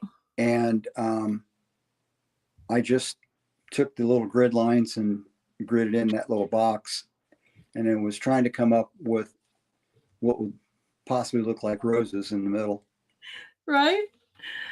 Frosty always has a great interpretation. I never thought I never thought of what he said here too, but right, it does. Now that you've said that, he goes, I want to put all of my chips on red number 7, and I'm like, now it does look like. Yeah, it is. It's a Right? it's a Valentine's casino table. That's right. But the roses are so awesome. And I don't know, I'm sure you're just kind of swirling and moving and whatever, but they turned out beautifully. Yeah,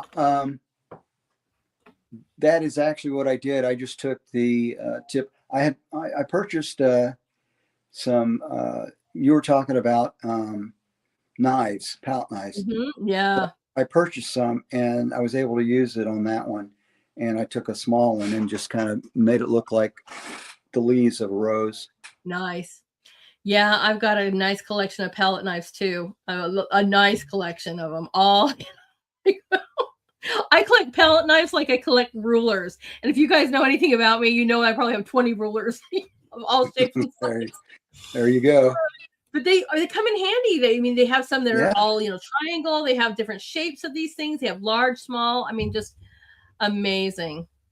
Yeah, the black and white, that is actually all of that, the little dashes and the black and then the stripe white is the actual canvas piece, strip itself. Right. And I glued that on top of the paper. Right. And then I just finished off the lines on the white with a black marker. Right. That is fantastic. And I wasn't really sure how the roses were going to come out as far as in that little square. But they did. Knowing that I had the little grids there, so I just thought, well, I'll just make a little black box around it. Right. Really didn't have an intent to do that, but I think it kind of helps the roses pop out a little bit. I agree.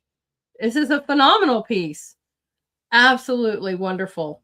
I'm glad you guys love it. Absolutely love it. I mean, you could almost look at it, it could be like a film strip too. Right. Oh, yeah. I never even thought about that too.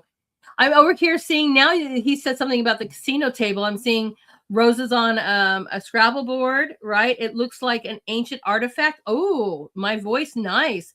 Really like the grid, the dots and the roses in the center, right? But that's nice. An ancient artifact. Very cool. It's beautifully done, isn't it?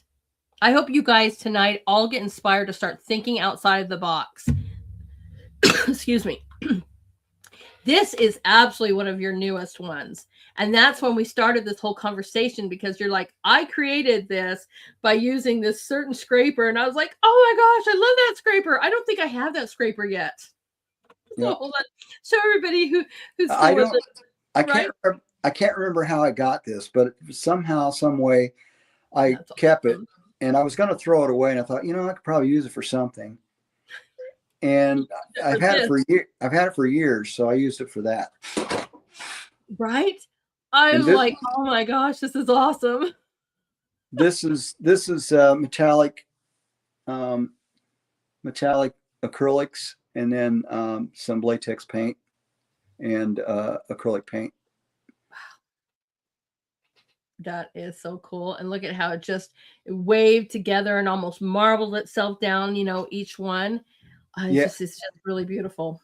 When I applied it, as I was coming down with the very first stroke with all that green that was on there, I noticed that I was making it kind of squiggly as I'm coming down. I thought, oh, that's kind of nice. And I kept going, and I stopped, and I didn't get all the way to the bottom page. So I lifted it up thinking, well, I'll just go back into it. Started those little notches, the little black notches. Right. And then the little lines that I'd go back into it with as I'm scraping, it would create that little line going across, making it look round as if it was birch, bark off a tree. So that's why it's called night. That's called night birches. That's right. I was like, oh my gosh, you created an amazing forest here with the moon and the reflections.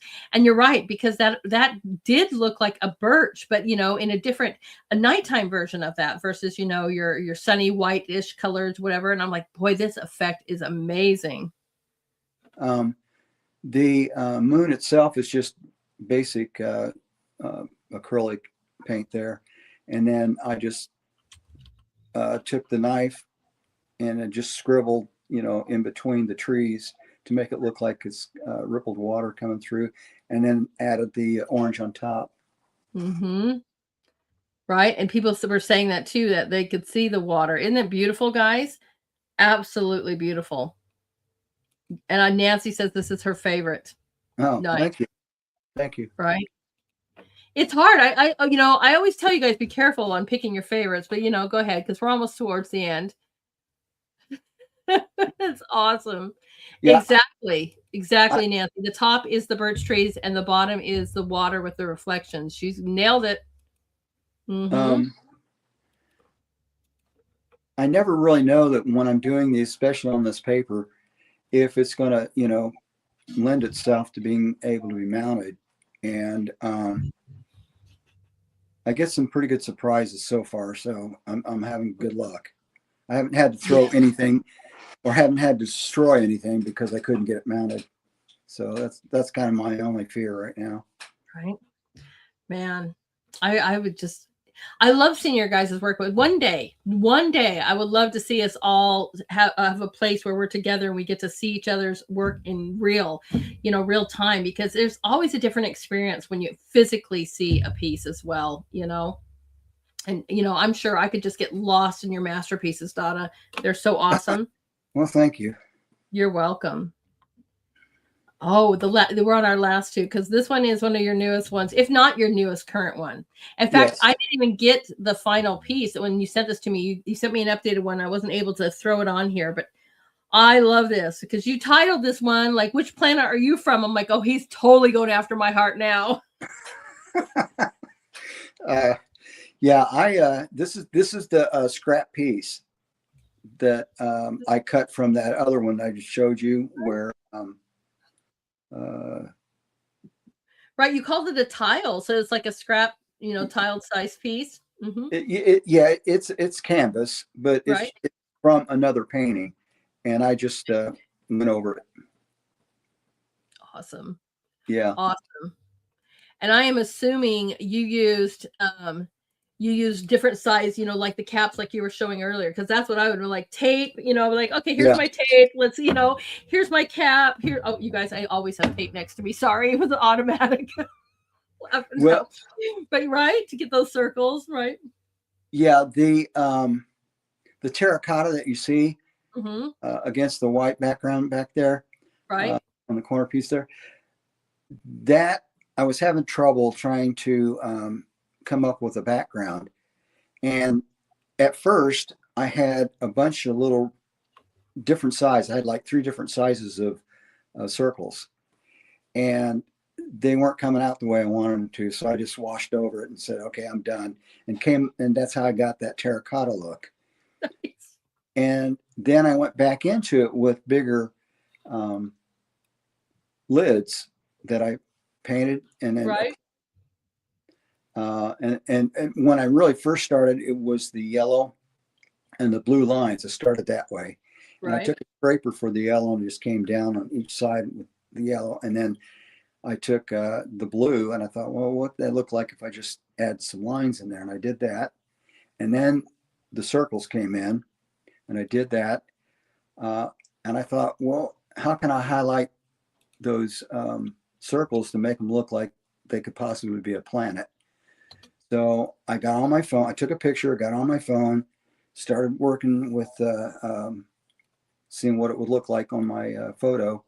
And I used black, I used purple, I used blue, I came up with orange. I thought, well, orange might work. And I kind of liked the way it did because it encompasses the red circle itself. Right. And I took a bigger, I think I took a tuna can is what I used for the white circle around that. Right. Just kind of wanted it to look kind of rough and kind of, I love it. I didn't want to look perfect. My motto is it doesn't have to be perfect. That's my motto. Right. And that's the whole point about abstract too. It doesn't, there is no rhyme or reason. Yeah. If I get into that perfect mode, then I screw it all up. Mm-hmm. So I did that. And I was kind of happy with it and everything. I thought, well, how can I make this bigger? I didn't want to put it on paper. I didn't want to put it on a cardstock. I didn't want to do any of that kind of stuff. So I knew I had that other painting that I went back over, and that's the one I sent you that you weren't able to get on. Right. And that's where I glued that to that painting. Give me 1 And second. then I just went ahead and blacked in the corners. Okay. Hold on, And keep talking, because I went real quickly and I grabbed that from our message. oh, okay. There you go. There you go. Yeah. And that was kind of like I was back in love again. And the reason why I say that is because I was able to start throwing paint around. Right. And I just happened to throw some paper down on the floor and put that on top after I had glued it. I let it dry for a day or so.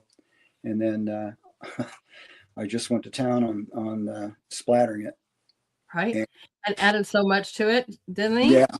Yeah. And you can see where you can barely see some of the terracotta. And that's what I want to do, is kind of get rid of some of it and then and just kind of make it look like it's blended into the background. Absolutely phenomenal. Yeah. Phenomenal. I'm telling you guys, he can do everything, and you are going to be really surprised, because our last piece I saved, it's not his, it's definitely one of his last pieces that he's done, but it's definitely something that just threw me for a loop, because I just did not know, your talent is unbelievable, from recycled material homes, right, and villages, to amazing abstracts, to landscape stuff, right? And now, I mean, his world in pastels, and this is for your granddaughter, is it not? And then it's like, blew me away. I was like, his talent is unbelievable. Frosty's code word. He goes code word. Seahorse. Oh, thank you, Frosty. I don't know what that means, but it's cracking me up. Yeah. You must have an inside joke, you guys. Yeah. Yeah, I had done a painting, and I think or actually a pencil drawing in one of my classes years ago. And I had it in my portfolio for quite some time, and my daughter liked it so much she wanted it, so I gave it to her, and she hung it in her office. And it's a picture of a piano, which is actually a manta ray, part of a manta ray, and then a seahorse that is a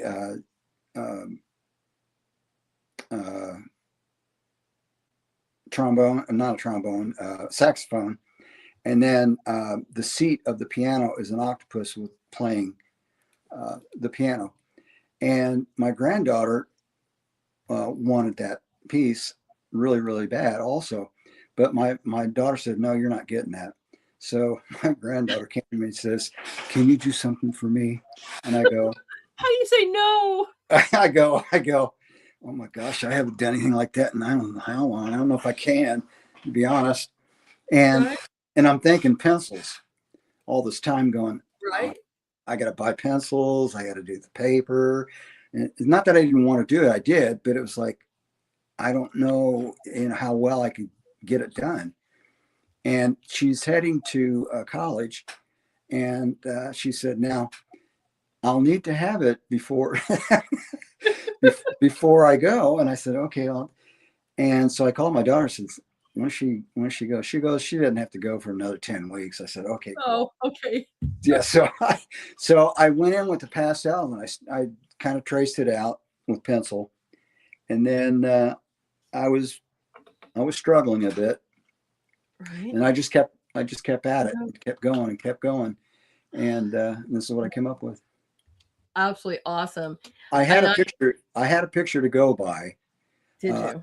It is the two seahorses, but they don't look anything alike as far as rendering. The other seahorse, I have similarities in color, but not even close to what it would look like. So it's not like I took from somebody else. No, it's just an inspiration image, Yeah, a lot of yeah, pretty much. And so I like that. And I showed my daughter that, and I said, you think she'll like that? She goes, oh yeah, she'll like that. And then I got a text from my daughter saying, yeah, she is so excited to know that you've done a painting for her, and she wants to see it. And it's on my phone, and she's trying to steal my phone. And I said, well, let her look at it. She goes, no. I said, okay, because she wanted me to, show her the paint. So right. Eagerly waiting for this one. Oh, I am sure. I am just like, wow.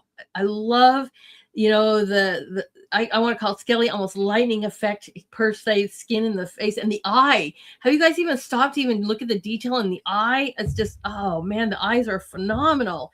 Everything about this, you blew me away because I have seen you do some landscape, but they still have a little bit, this of an abstract, but you just nailed the seahorses so well on this. I was like, and I'm with Frosty. He can do anything. I'm like, wow, never be surprised by you. Well, when I did this one in the pastels, the eye was pretty predominant. It looked pretty good. You could see the paper coming through, and then I matte sprayed it, and it darkened it. Even though it still gave you the shape of the eye, I thought that was, good, but I lost that glimmer. Did so you? I thought, what could I do? I mean, get that back. So I took a little bit of acrylic white paint with one of the palette knives, the tiniest palette knife I had, and just barely put a tip of paint on it, and dotted the eyes again. You did excellent. This is excellent.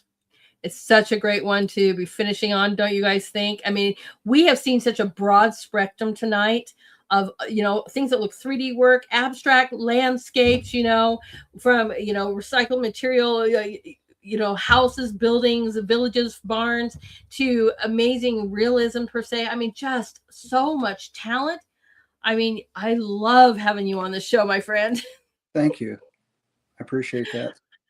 Right. I love having you just in the group, let alone, the show. I'm telling you guys, if you aren't in the group, you're missing out, because we get these little glimpses, and it's like, hey, what's the next project? Hey, what's ever? And we're like, now I'm like, I don't know. I don't even know where to go with that. I don't know, because you always surprise me. Thank you. Awesome. Yeah. Like I said, I was kind of struggling at first, but I thought, you know what? I think I spent 3 hours on this to start to finish. Yeah. Yeah. Because when I was done, my hands were so full of chalk that I had to go upstairs and clean them. And I looked over at the clock, and it was like 3 o'clock. And I went, I started that about 11 o'clock. I didn't realize that it's that long. Wow. That is just amazing that you got that. You said that long, and I'm like, that's amazing that you got that done so fast.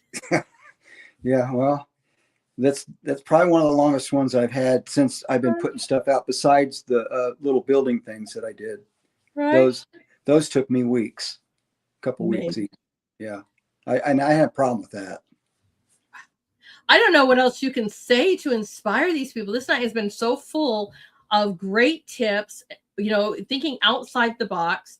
What kind of stuff do I have laying around that I can create some amazing little thing with, right?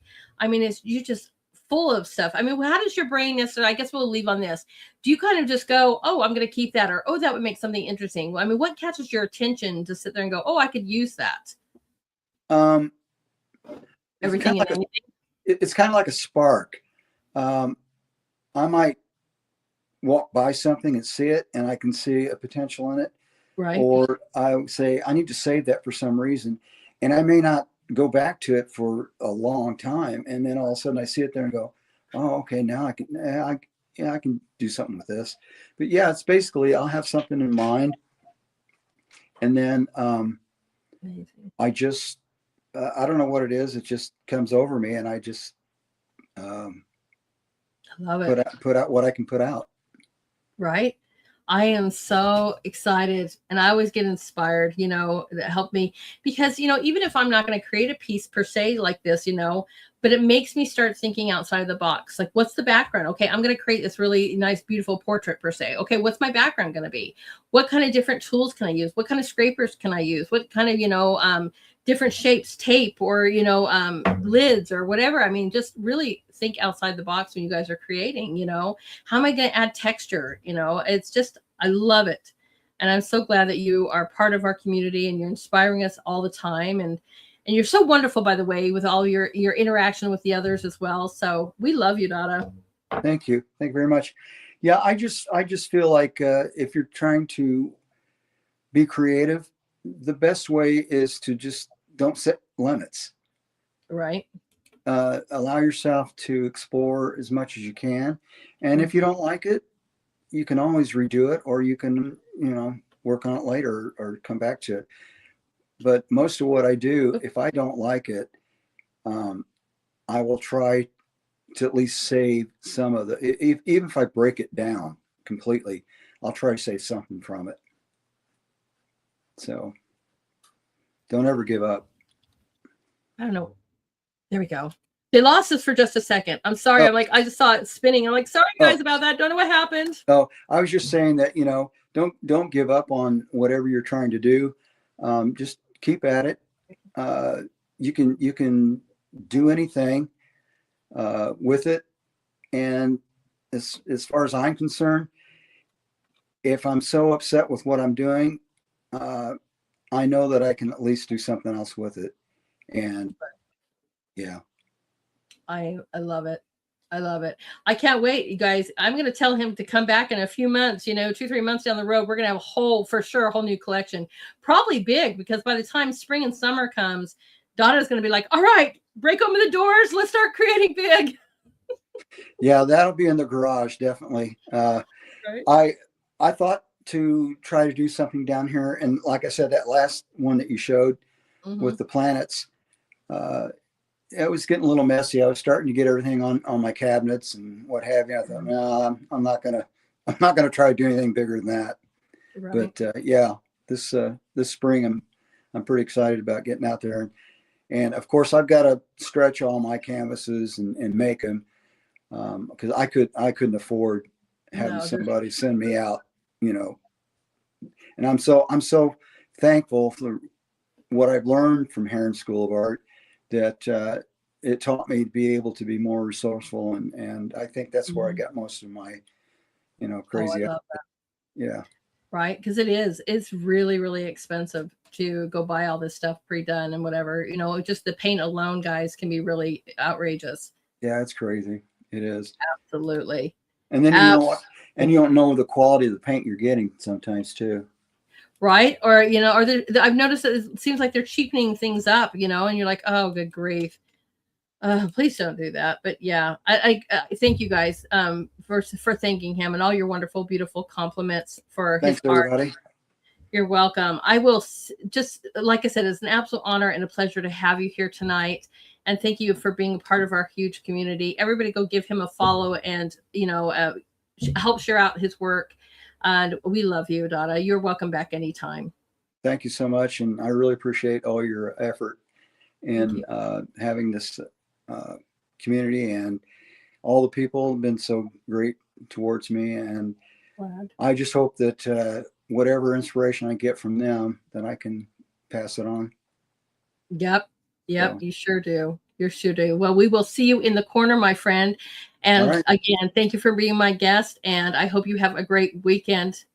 Thank you. You also. Thank you. All right. Good night. Everybody say good night to Dada. Bye, everybody. Good night. Wasn't that awesome? Oh, my goodness. So much fun. So much fun. And yay, we had art night today. I know there was a technical difficulty last night.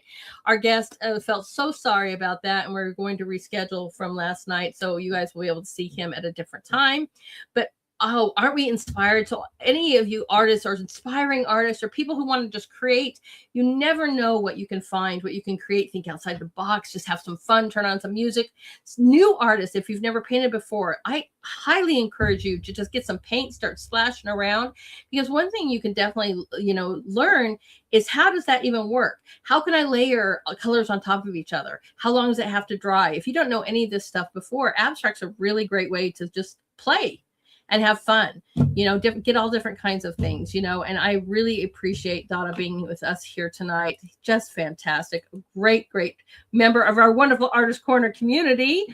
So, all right, guys, this is our show for tonight. Tomorrow is the Reset Kitchen. I think we're going to be doing some things with eggs and maybe learning how to do some things like butter as well. I think we're going to learn how to do some chocolate. I've had these different ones before, but we are going to watch them for all of our new viewers. So you learn, because, how do you do this? And I had an abundance of eggs.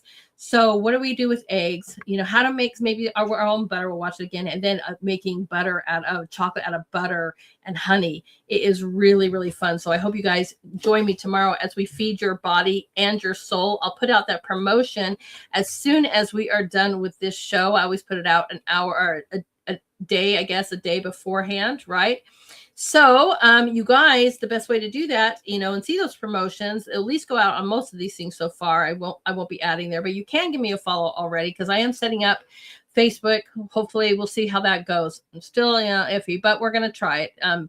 But I won't be putting out promotions there yet until I start getting some artists over there in that group. But you can still follow me. You can follow me where we're streaming live right now on X at Lady Hamilton AR1. You can also follow me on X, Facebook, Truth, Pilled, Gabbed, at Lady Hamilton Art. If you guys are watching this on YouTube, please don't forget to hit that like and subscribe. And that is on the weekends here at Lady Hamilton HH. Let's give this team some love for all that they do. And thank you guys so much for helping with supporting the show. I still got to find out what that is over there on Pilled. And good night, RKJ. I don't know what a diamond tier subscription is, but thank you so much. And thank you, Frosty, so much for your contribution to the show tonight. But let's give some love to these wonderful moderators, starting with JJR SVL. You guys can follow him on Truth, X, Gab, Pilled, and Getter, and Rumble. Our fantastic Trisator, you guys can follow him on Truth and on X. Our wonderful Nancy, you guys can follow her on Truth and on X. Frosty Pimp, you guys can follow him on Truth and on X. And our wonderful Kim, we can follow her on Truth. We are going to be jamming out here tonight with some happy little tunes. We just love this song so much. So thank you, Ma Bell and My Troubled Days. They're working on album number 4, everyone. So I'm so excited they let us play their music, and I'm excited to have them here to debut their album in a month or so. But we are going to listen to this fantastic, happy song as we jam out here tonight, put a little pep in our step, a little snap in our fingers, maybe even inspire you to go create. So again, the song's called This One's For You. So I hope to see everybody tomorrow for the Reset Kitchen at 7 p.m. And thank you guys so much for joining me tonight. You guys are truly the best community of viewers a girl could ever ask for. Just remember to hit those likes on your way out. I appreciate that. And I see you guys sharing. And I cannot tell you how grateful I am for that. You guys, let's bring more people's awareness to this amazing, amazing show. Because my guests, that's what I love. My guests are so talented. I just want to share them with the world. So, all right, everybody, have a great Saturday night. Thank you so much for joining me, everyone, and be blessed. See you guys tomorrow.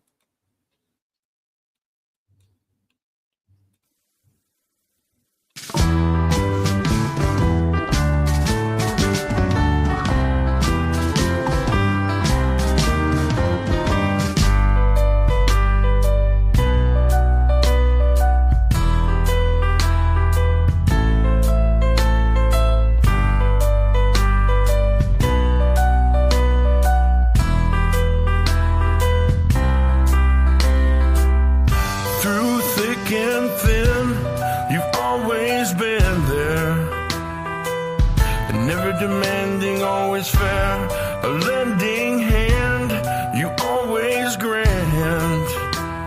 I always know who's got my back.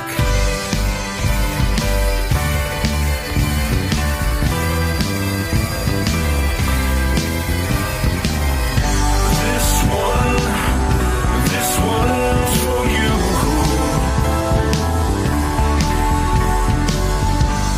A certain smile, well, it reminds, of a distant time, sitting around, laughing with you. I miss you more than I thought I do.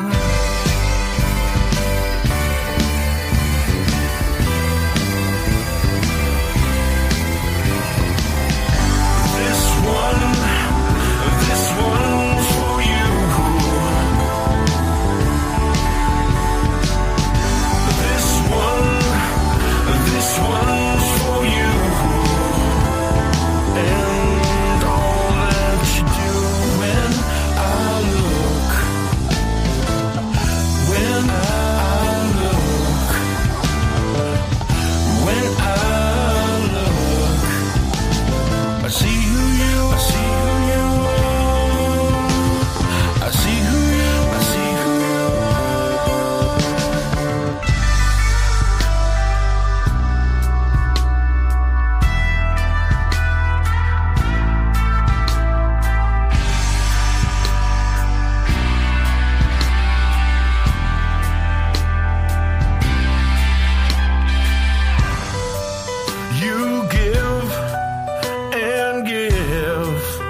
me sing it true.